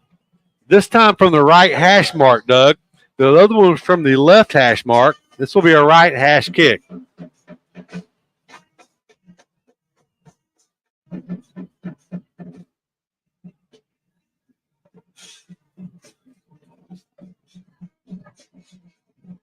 Tigers moved it from the 32-yard line, stalled out the 21-yard line of Booker T.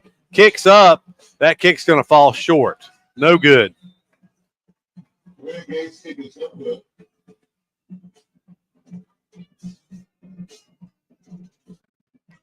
So the Tigers are able to move that ball 47 yards, Doug, but no payoff. No payoff, and that's not a lot of time off the clock, but it gives a long field Booker T to work with. They're going to use as much play clock as possible here on each and every down. Doug, I think this is just about the worst starting field position of the night for Booker T. Washington at the 20-yard line.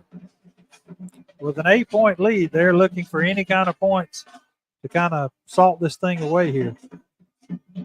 Big place for the Tigers defense to force a turnover, maybe even a score. Tigers jump, but they move, so that's usually going to go against the offense if the Tigers didn't get in the neutral zone. They're pointing towards the Eagles here, so.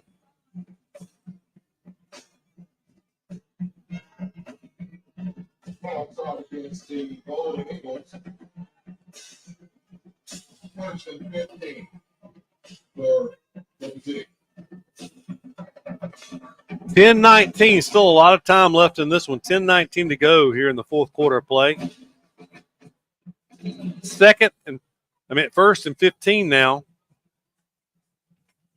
They're going to hand it off to the running back who has some running room around the end, but great speed coming outside. That is going to be Shamarion Smith from his linebacker's position. He holds him to a 1-yard gain on that play.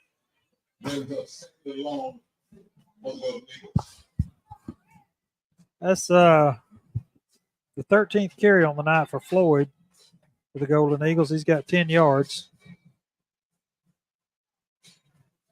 George, you're our math guy. What is that about? 10 inches a carry. So second down 14, snap. Looking to throw is Smith. He throws it deep. He has the big man out there, Daniels. He catches it. What a catch.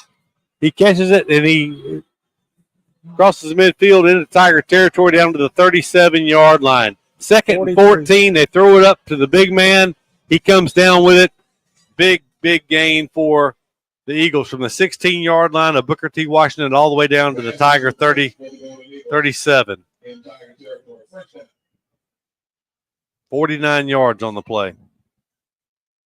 I had 43. I'm sorry. Was it the 20 or was it inside the 20? It was a 16. 6, okay. Yeah. That's the difference. First and 10, Booker T. Washington. Big first down, big completion there. They toss sweep it. Running back running hard. He breaks tackles. He's in the open field now as he takes it inside the 20. Shoestring tackle by Jalen Parker prevents a potential touchdown, but it's going to be a gain of 18 yards. There's a flag down, but I think it may be a face mask on Eufaula as it was an attempt by a Tiger trying to. Flags on the field. Penalty lays at the 33-yard line. They are walking on down there. I think it's going to be face mask. It is face mask on Eufaula. Face mask against the Tigers in the calls. So that'll cost the Tigers some additional yardage. It was an 18-yard run. So penalty yardage on top of that. It'll be only a 5-yard face mask penalty, but that takes it first and 10 to the 14-yard line.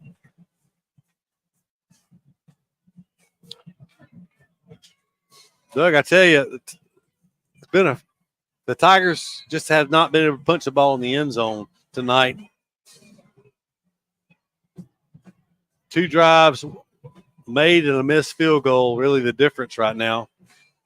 High pass is tipped, almost interception. 2 Tigers had their hands on the ball and able to come up with it down in the end zone. That would have been a big turnover right there. Second down and 10 as it is, but brings up second down. 2nd and 10 from the 14, but that would have been a turnover the Tigers desperately needed. They still would have had 80 yards to go with 8:48 to go in the game. They trail by 8, 18-10.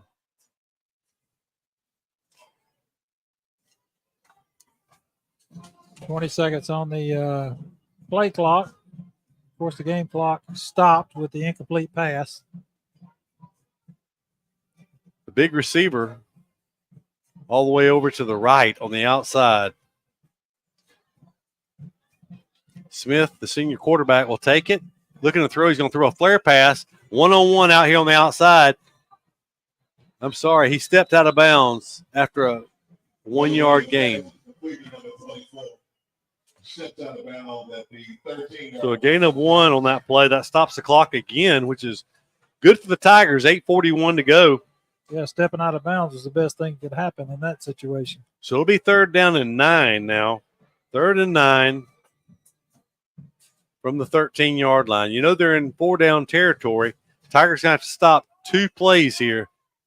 The Eagles have 2 plays to pick up 9 yards. The Tigers have to defend 2 plays and 9 yards here. Try to get the ball back for the Tiger offense. You got to feel like Daniels is going to be involved here on one of these 2 plays at least. Rolling to the right is Smith. He's looking to throw. He has pressure. He throws it. It's tipped up again. It was intended for Daniels as Doug predicted, but it's incomplete. There's good pressure on the quarterback that time. He threw it anyway up to Daniels to give him an opportunity. It was errant. Daniels tipped the ball up, but no Tiger was there to claim it.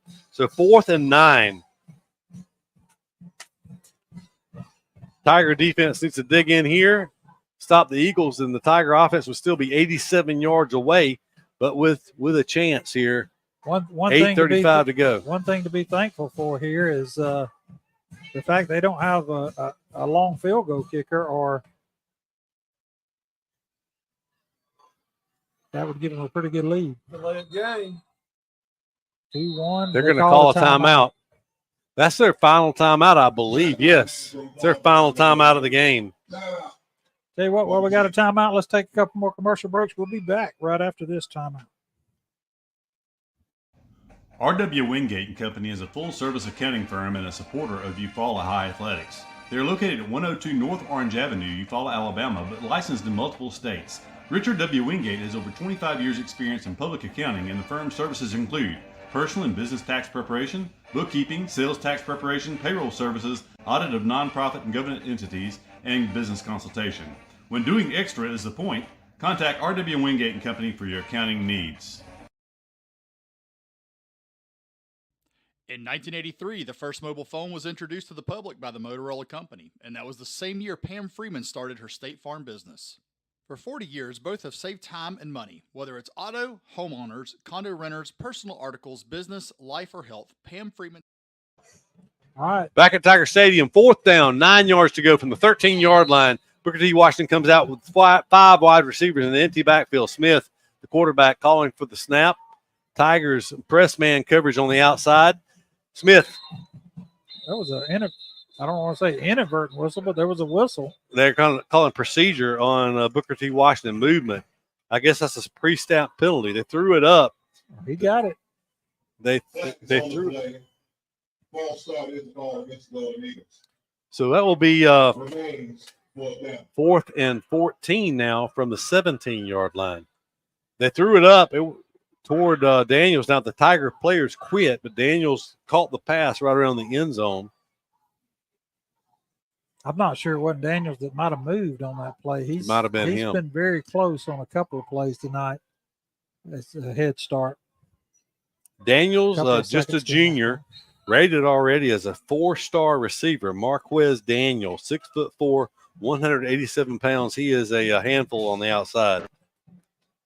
So 4th and 14 now from the 17. Smith takes it. He's looking down the middle. They throw it up. It's going to be caught. First down.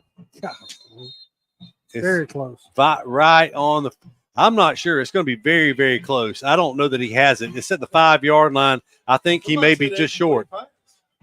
He's going to be short. It's complete, but it's going to be short. Short by a yard. Short by a yard. One of them said incomplete pass. They needed 14. They got 13. It's incomplete pass. Yeah, they're bringing it back Oh, they out. are? Incomplete Okay. pass. But So it's a turnover on downs. So the Tigers have it. They are 83 yards away. They trail by 8 with 8:25 to go here in the fourth quarter. Booker T. Washington loosens up for one of the few times tonight with an 8-point lead. I don't think they got enough folks out there. 4, 8, 9, 10. They only have 10 men on the field. McCoy takes it. He throws it. And almost to a pick. It was intended for Zakai Steele. Incomplete. Very little time off the clock. Only 5 seconds, but the Tigers with a second down and 10 now from their. I think they still only got 10. 5, 6, 7, 8, 9, 10. No, they have 11 now. 4 wide receivers, 1 back in the backfield with McCoy. He dropped straight back. He's looking to throw. Going to throw it deep.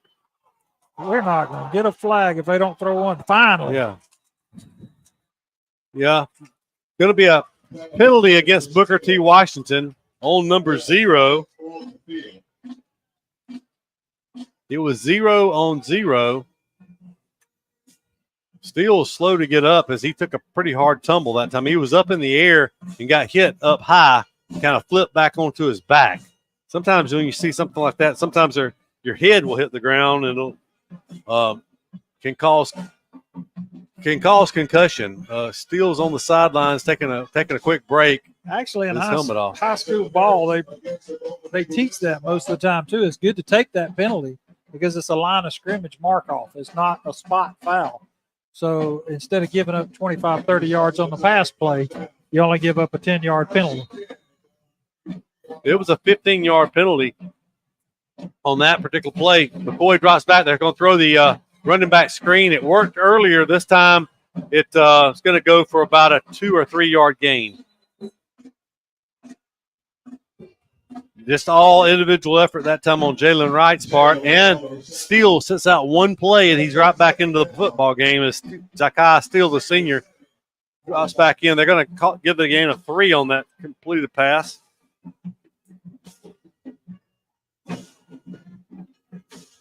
McCoy takes, rolling to his left. He's going to throw a quick pass. It's low and incomplete. It'll be 3rd down and 7. That is incomplete. 37. 7:31 on the clock. The Tigers are going quick on this possession so far, Doug, but they haven't, other than the 15-yard penalty, they have 3 yards to show for it. Moving out from their 17-yard line. 3rd down 7. They're going to throw it to Wright out of the backfield. There are 3 Eagles sitting there waiting for him. Yeah. I'm going to tell you what, I've been very impressed with the Golden Eagles. They're well coached on both sides of the football. I mean, their defense is very solid. They're defending what the Tigers do very well. Tigers sent out the punting unit. That's kind of been an adventure tonight. Tigers have gotten 1 punt off. They also went down and down the football for a loss of 10 or so yards on the punt play, basically in a turnover. In the first half, the Golden Eagles took advantage of that to punch it in for their first touchdown of the night. Good snap. The left-footed punter gets it away. It's a high kick, lazy kick that comes down. It's going to be fielded and going to be tackled immediately back inside the 30-yard line. Well, you think of the drive where they scored off where it bounced off the Eufaula defender, and then the fumble by McCoy. That's 12 points right there because they hadn't converted an extra point. So that's a big part of it. Big part of their scoring has been what the Tigers have on their mistakes. Well, Eufaula's come up with two interceptions on defense. So Booker T has turned it over twice. They had some early penalties that really hurt them, but otherwise it's been Eufaula mistakes and the Eagles' ability to capitalize on those mistakes that is really the difference in the football game right now. And the fact that Eufaula has not been able to pay off drives. They have a turnover on downs at the 27-yard line of Booker T. They have a missed field goal from the 21-yard line and a made field goal from the 21-yard line. Oh. Pass complete, breaking tackles and crossing the 35. It's going to go down about a yard short of his first down, a 9-yard gain on first down. Almost been better if he'd have picked up the first down there, as they'll burn another minute picking up 1 yard. Injured player, I guess.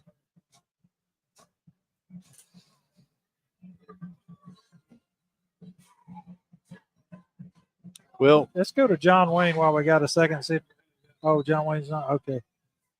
So, but this is discussing that, Doug. They missed on one possession where they drove down, and penalties really stopped their drive. But Eufaula's had 3 trips inside the Golden Eagle 30-yard line with only 3 points to show for them. 35-7 Enterprise. Got a final Enterprise 35, Andalusia 7 down in Enterprise. So we take the heat timeout 15 seconds early. We'll take a timeout to be back after this commercial break.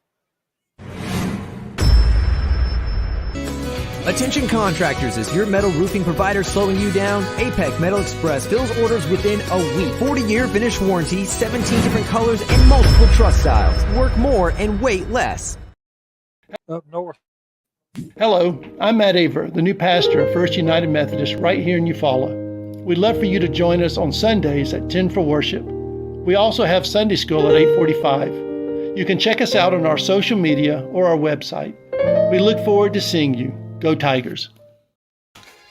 Stephen W. Bryan, candidate for Barber County Commission, District 2, is a big supporter of Eufaula Tiger football. Stephen lives, works, worships, and shops in our county, and his motto is, I am here. He plans to be accessible to the people of his district and will share his personal email and phone numbers. Stephen says, I ultimately will answer my God for the choices I make and take that seriously. I will be teachable, respectful, genuine, a man of integrity, and above board in every decision I make for the betterment of the whole of Barber County. Paid for by the Friends of Stephen W. Bryan for County Commission. And we're back at Tiger Stadium. The Tigers trail 18-10 to the visiting Booker T. Washington Golden Eagles from Tuskegee in the all-time series. And I put some of my notes up, but I think Eufaula's 21-0 all-time, I think, against the Booker T. Washington Eagles. We had that information last night. We did not talk about it during the show, but I'm pretty sure that's the situation. Either way, it is Tigers are 21-0 against Booker T. Washington all time. Yes. Yeah. Last time Eufaula won 29-22 in 2017. So it's been 7 years since these two teams have played. I knew it had been a while. 2nd down 1 from the 40-yard line, but with the first down, the Eagles can run 2 or 3 more minutes off the clock. Time is becoming a factor here late with 6:15 to go. Handoff up the middle. It will be a first down as he crosses the 40, and they're pushing the pile, something we did not see earlier. That's going to be a 6-yard gain up to the 45-yard line. Floyd finally, after 15 carries, will be the leading ball carrier tonight for the Golden Eagles. Golden Eagles have 3 or 4 times as many yards passing tonight as they do rushing. But look for them to give us a steady dose of rushing here to burn some clock here in the fourth quarter. Going to hand it off again up the middle. Short gain this time as they hold him to about a 2-yard gain. I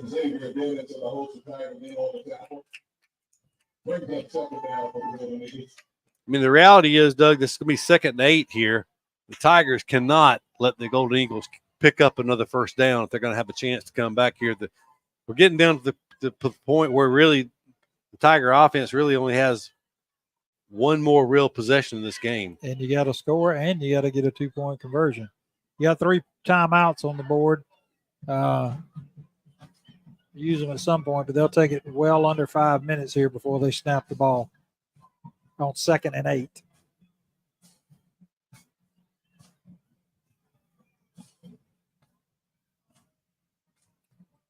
They're going to run the option play.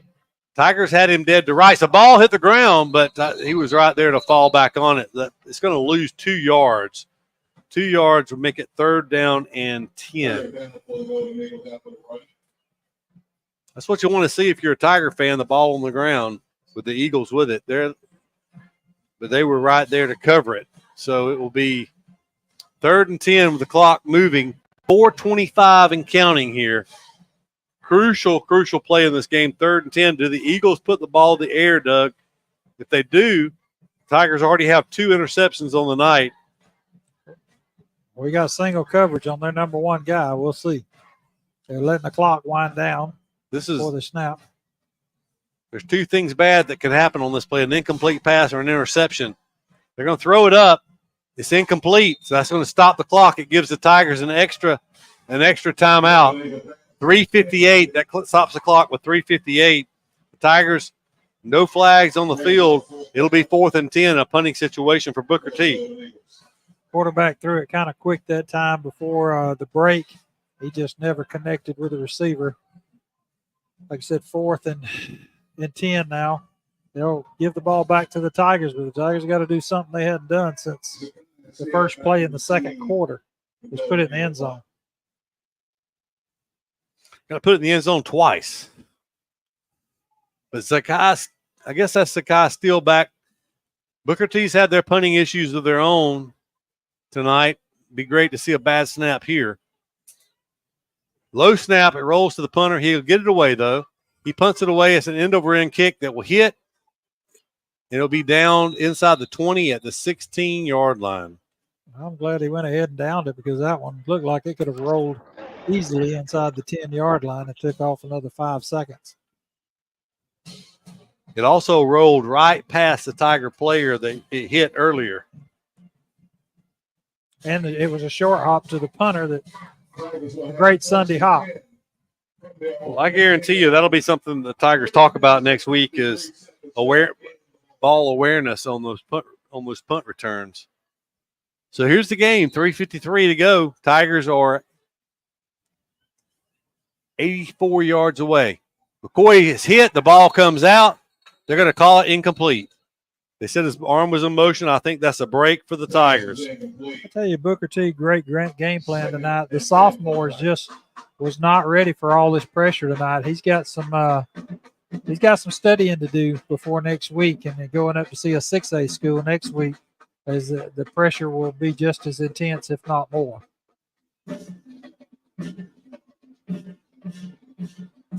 Second and 10 from the 16-yard line. McCoy calls for the snap. Now they're going to look to the sideline, make some adjustments here. The Tigers trail by 8, 18-10, 84 yards away. McCoy drops back on throw a screen pass. It's complete, but only a short gain on the play. Busting through our blocks. He went through the Daniels, the starting receivers out there on defense. He just blew up 2 blockers to get to the receiver that time and held him for a 4-yard gain.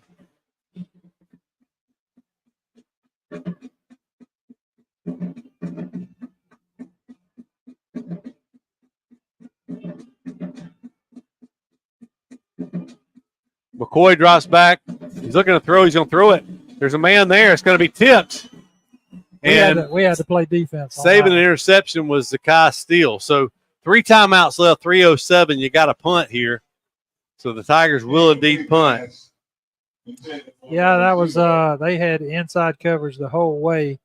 That was one you had to put. Yes. You had to put some air under that ball because with the speed, Zakai Steele possibly could have outrun him to the football if he could have let him with some air under it deep.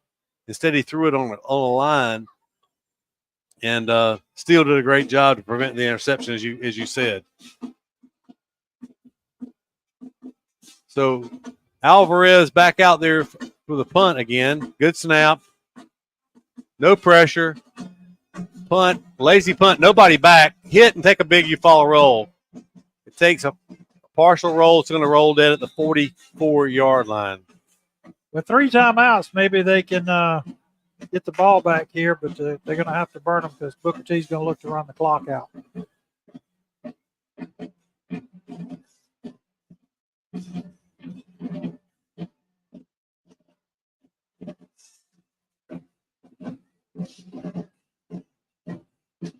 That stops the clock with 2:56. 2:56 to go here in the fourth quarter play. So far, not the opening to the 24 season following up a state semifinal run that Tiger fans would have hoped for. Well, it wasn't a great opening last year. The Tigers were able to rebound. Let's hope something good will happen here, or if not, they can start rebounding next week, hopefully. They're going to throw the ball on first down, and he goes out of bounds. But it's going to be a 7-yard gain on the play. Stops the clock. 2:50 to go, but only second down and 3 now. 199 yards passing for Smith. How much? 199.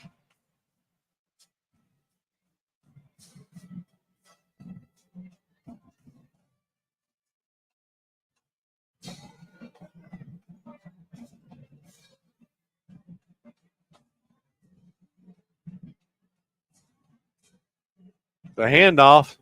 Buck sweep going wide right. He's going to be hit. He reverses field now and finally going to be tackled. That's taking a lot of time as he's finally going to go down back. My goodness, it looked like he'd lose about 8 to 10 yards on that initially, but the Tigers just worn out on defense. Finally make the tackle for a 4-yard loss. I would have thought that would have been a good place to take a timeout. The Tigers are going to let another 45 seconds run off the clock here on third down. A lot of Tiger fans leaving, Doug. We've seen some crazy endings before, but it would take with the way this game has trended here in the second half especially, it would take a monumental shift, a big momentum. It would take a turnover, probably a turnover for a score, you would think. But this is third down. The Tigers will get the ball back if they can hold here. Rolling out as the quarterback. He's going to throw it late. It's going to be short. One hop to his receiver. That stops the clock. Keeps the Tigers 3 timeouts in their back pocket. That stops the clock with 1:48 to go. So the Tigers, Doug, they do not use a timeout, and only 50 seconds run off the clock there. If I'm Booker T, I don't throw the ball there. I mean, I run it, take another 45 seconds off. It's down inside of a minute. But I don't understand that one. But I mean, you think about it. Tigers do not use a timeout, and only 50 seconds run off the clock on that whole possession. That's crazy. Now a snap over the punter's head here, and a scoop score would be nice. Good snap, best one of the night. Punter gets it away. He's a decent punter. He punts it up, it hits, and it's going to be down on the first bounce at the 29-yard line. So on the punt exchange, number 10 was awful close to that one that time. I think he might have been the young man that it hit earlier. Don't be surprised next week if when they punt, they tell him to head to the sideline. It's awful close a couple of times. So there's a minute and 40 seconds left. Tigers with 3 timeouts, down by 8. Not showing a lot in the second half on offense. They better do it here or start looking to next week. 71 yards away. McCoy's looking, I think we're short one player. We are. We're sending a running back in late. Still plenty of time on the play clock. 15 seconds. No reason to rush, but they do. McCoy rolls out. He throws it, and it's incomplete. Boy, they came up. Number 4 is a ball player. Marquise Daniel. He came up hard and separated. Of course, that's kind of a break for the Tigers. It was going to be a short gain inbounds, but it kept the clock rolling. They have just full run and start on all that all night. They've got to try a pump fake as hard as they're breaking and running up and crashing on those receivers. If they could get a pump fake and on a roll like that and give him a second, there's nobody deep. They're not playing any safety deep.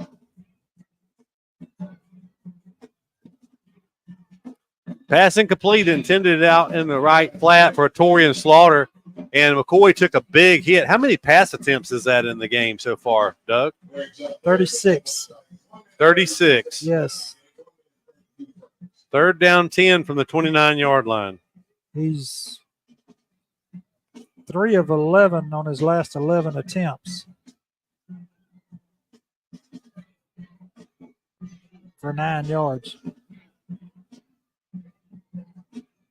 Tigers need 71 yards here. McCoy's going to throw it late. It is incomplete. He had a man there. Actually, open was Zatorian Slaughter. I think it may have been hard to tell the difference across the field from 8. I think that actually was Forte. It would have been a first down up at the 42-yard line, but the pass was a little errant. It'll be 4th and 10. The Tigers have no other decision they can make other than to go for it here.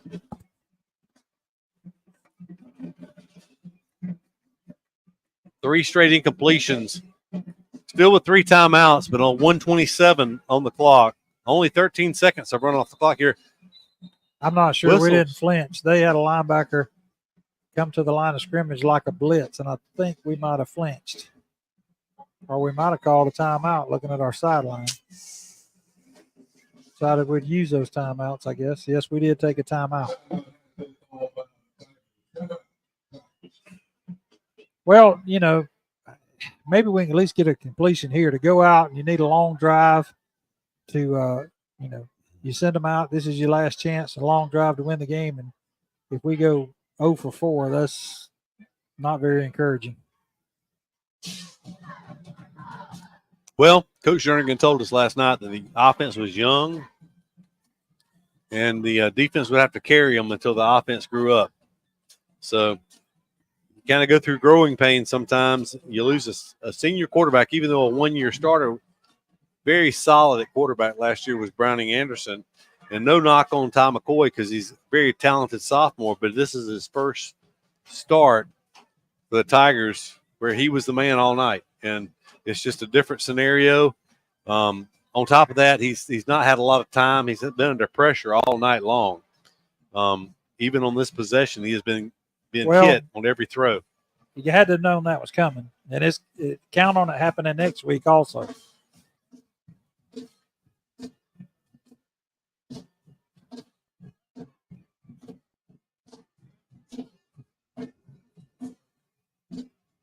So here we go, folks. 4th and 10. A minute 27 to go. The Tigers trail by 8, 18-10. They're on 29-yard line. They need 10 yards to keep this, keep the football and keep their hopes alive. Booker T. Doug, you really can't tell. They're all standing up, but it looks like there's only maybe three going to be 3 men on the line of scrimmage. They've had a lot up there all night. They've been walking them up. It being 4th and 10, I believe I dropped some. But they don't have a safety in the center of the field. They're just saying, hey, we're not going to give you time to throw the ball. So not sure what's going on. The head official has gone to both sidelines now and told both coaches something. I have been impressed with them, though. They've really not had any missed assignments on defense that I've seen. I mean, they've pursued well, they've tackled well, they've covered well. Oh, they've tackled extremely well. We haven't really broken any tackles and been able to get free on much of anything tonight. McCoy drops back. They're coming. Be pressured. He throws it. It's going to be caught short of the first down. He caught the football, but it's short of the first down. He's going to be a yard short of the first down with Forte. But it was 4th down. It's going to be Booker T. Washington football. It was a complete pass, but we needed good throw by McCoy under duress, but he threw it. Forte went down to the ground to catch it, but it's going to be a yard short. Oh, now they're going to move the ball back to where he was tackled at and measure it. I hate seeing that. We've seen that before where they throw the ball around 2 or 3 times and then measure it. But I'm going to tell you, if anything, it helped us because it's closer now than it was a minute ago. But you gotta run a route long enough for the first down. Of course, in Forte's defense, you got to give him long enough to. And it's not really our line. Our line's been blocking. It's been 5 linemen trying to block 6 guys or maybe even 7 guys a lot of times. I think this is going to be probably 8 to 10 inches short. Yep, I think you're right. Right on it. Yeah, it was about 6 inches short. And since we called the timeout, there is a minute 20 to go, but we've got 2 timeouts. I they don't pick up a first down, we potentially could get the ball back with a Hail Mary situation.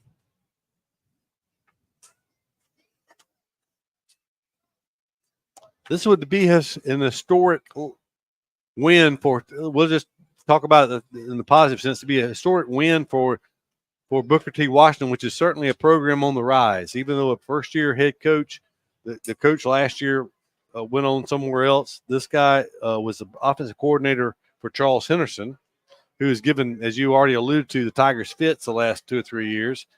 And he's going to come in here tonight, and it looks like, unless something happens miraculously, going to give the Tigers a loss, go 0-1 on the season, and give Booker T the first win ever against the Eufaula Tigers. And on the road for them, no less. Tigers take a timeout, but that's a big gain on first down. Picks up a lot of yardage. You know, about the only bright spot of the night for the Tigers is they can say, well, we're, 21-1 now. But still, that's Booker T's got to start somewhere. They did it tonight. They came in here to a larger school and usually a hostile place to play for visitors, and they've just done what it has taken to win. Played very sound. Other than that first drive when they got several penalties, they eliminated the penalties and just tackled well and did what it took to win here tonight. Doug, you know, there have been some close games, including the last time these teams played. I don't remember what you said the score was, but it was like 27-22, I think. Something like that. But I remember a game back in the late 90s over at Senior Stadium where Tigers, I think, either had to score late or defend late at the goal line. There was a play at the goal line to win the football game. It was in the, I guess it would be the south end zone, the field house end zone. But there have been some close games in this series. It's just with the close games that they played, it's just kind of amazing that Eufaula had never dropped one of those. We better get used to it because they're, we're dropping in population. I don't think we'd be 4, but they're not that far from 5A. They could very easily bump back up, and as close as they are to us, it could very well be a region foe in the future. So, well, and of course that they were for many years region foes. So it's very well possible. They were in 5A and they dropped to 4A probably for the last 6 or 7 years, I would say, when the Tigers quit playing them. But the Tigers can still do a lot of things. I mean, they dropped the first game convincingly last year and turned into a great season for the Tigers. It's just how they rebound. Handoff inside. It's going to be a first down. That will do it. So, remember, next week on the road, Seal, Alabama. It'll be Eufaula on the road to take on the 6A Russell County Warriors. We'll have the coaches show for you at 6 p.m. next Thursday night from Chick-fil-A. It'll be the Chick-fil-A of Eufaula coaches show. Tigers will look to rebound next week on the road with Russell County. Doug, I know you got your phone out. I did not even look to see who.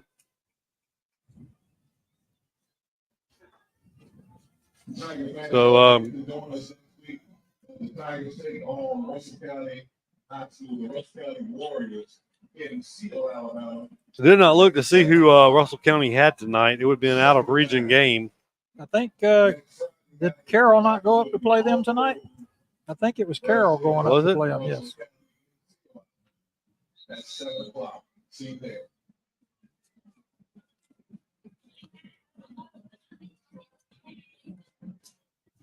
So with that first down, you follow with only one timeout remaining.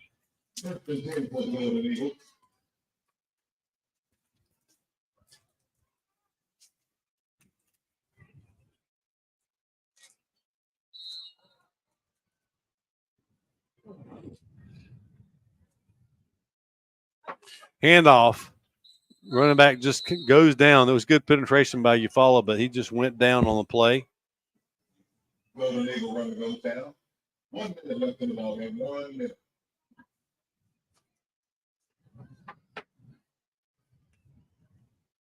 As what's left of that orange big blue moon the other night comes up across the way. Looks kind of like a golden eagle moon right now, though, doesn't it, from here?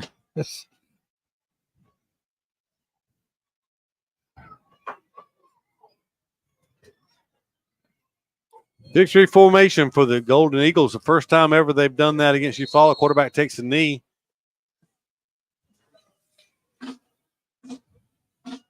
And with under 20 seconds, that'll do it. So the final from Tiger Stadium will be the Booker T. Washington Eagles 18 and Eufaula 10. Doug, I tell you, the important thing here, Tigers with a lot of mistakes tonight. It's going to be how you rebound. You know, we talked about it earlier. We mentioned that the biggest improvement happens from game 1 to game 2. So Tigers have a very important week of practice upcoming. Yes, they got to work on the mistakes. Not a lot, but they got to get sharper on offense, shore a couple of things up on defense. I don't think they'll see a lot better athletes than what they face tonight come next week, but it won't be any easier. You know, we talked about the fact that Booker T. Washington is almost a 5A. I mean, they have been 5A in the past. They were a state semifinal team last year, lost to the eventual state champion in the semifinals, just like Eufaula lost to the eventual state champion Gulf Shores. A lot of good athletes came back. Eufaula did not have a size advantage. Actually, probably was a size disadvantage at most positions. I mean, the skill positions, when you looked at their receivers on our defensive backs, our receivers on their defensive backs, they had a size advantage. It looked like they had a size advantage on the line of scrimmage as well. So definitely did on the line. We had our returning starters coming back on the offensive line, but we did have one or two of those go down, and hopefully those weren't too serious of injuries and it doesn't affect us next week. Right. And typically when you see another team with a size advantage, maybe you have a speed or quickness advantage. That was not the case either. Very, very good team speed for the Booker T. Washington Eagles. Overall, this was not a fluke. The Tigers made some mistakes, didn't capitalize when they could have. They left points on the field, but Booker T. Washington played a good football game. Let's see if we got a connection before we go with John Wayne one more time. Yeah, since everybody started leaving, I got plenty of connection. Hey, Coach, tough game tonight, Coach, for the Tigers. These kind of games build character right here. One score game. I'm going to give it to you and let you talk to the guys. Don't push that button on the side. There we go. Y'all hear me? Yes, yeah, sir. Coach. Coach, I tell you, tough game tonight. Your young defense did a good job trying to keep the team in the game, but just too many mistakes. Yeah, you're right. Too many mistakes. Like I said before halftime, we get the ball moving, then we have some crucial mistakes at the wrong time that pushes back. Then we have to end up punting or going for it on fourth down, put us in situations we don't want to be in. Yeah, I mean, really the difference in the game is a scoop and score. And then the fact that we got inside their 30-yard line, I think 3 times and scored 3 points.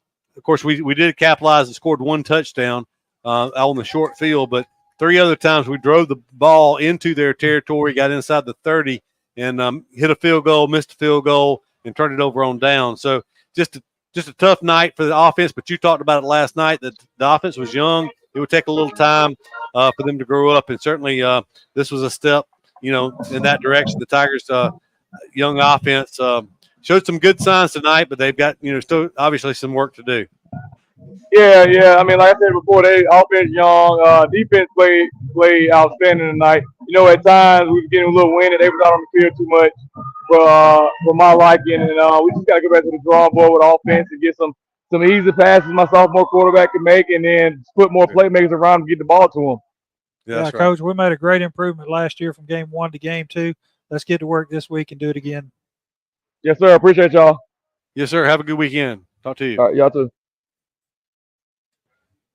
Well, that's it for game 1. We knew it was a tough opponent, and they came and did what they had to do. The Tigers go down 18-10 in in the first game. But like we said, last year the Tigers were 0-1 going into the spot and turned it around. Had a great season all the way to the semis in 5A. They got some work to do and some changes and some improvements to make, and but they'll get to work on it, and I'm sure they will. And but a tough opponent next week in Russell County at Russell County. Yeah, and of course, you know, Carroll went to Russell County tonight, and so be interesting to get home and check those scores and see how that game turned out. But the Tigers 0-1, they fall 18-10 to the visiting Golden Eagles from Tuskegee. For Charles Urban, John Wayne Robinson, Doug Applin, I'm Keith Bryan. Wish you a good night and a great weekend. Go Tigers.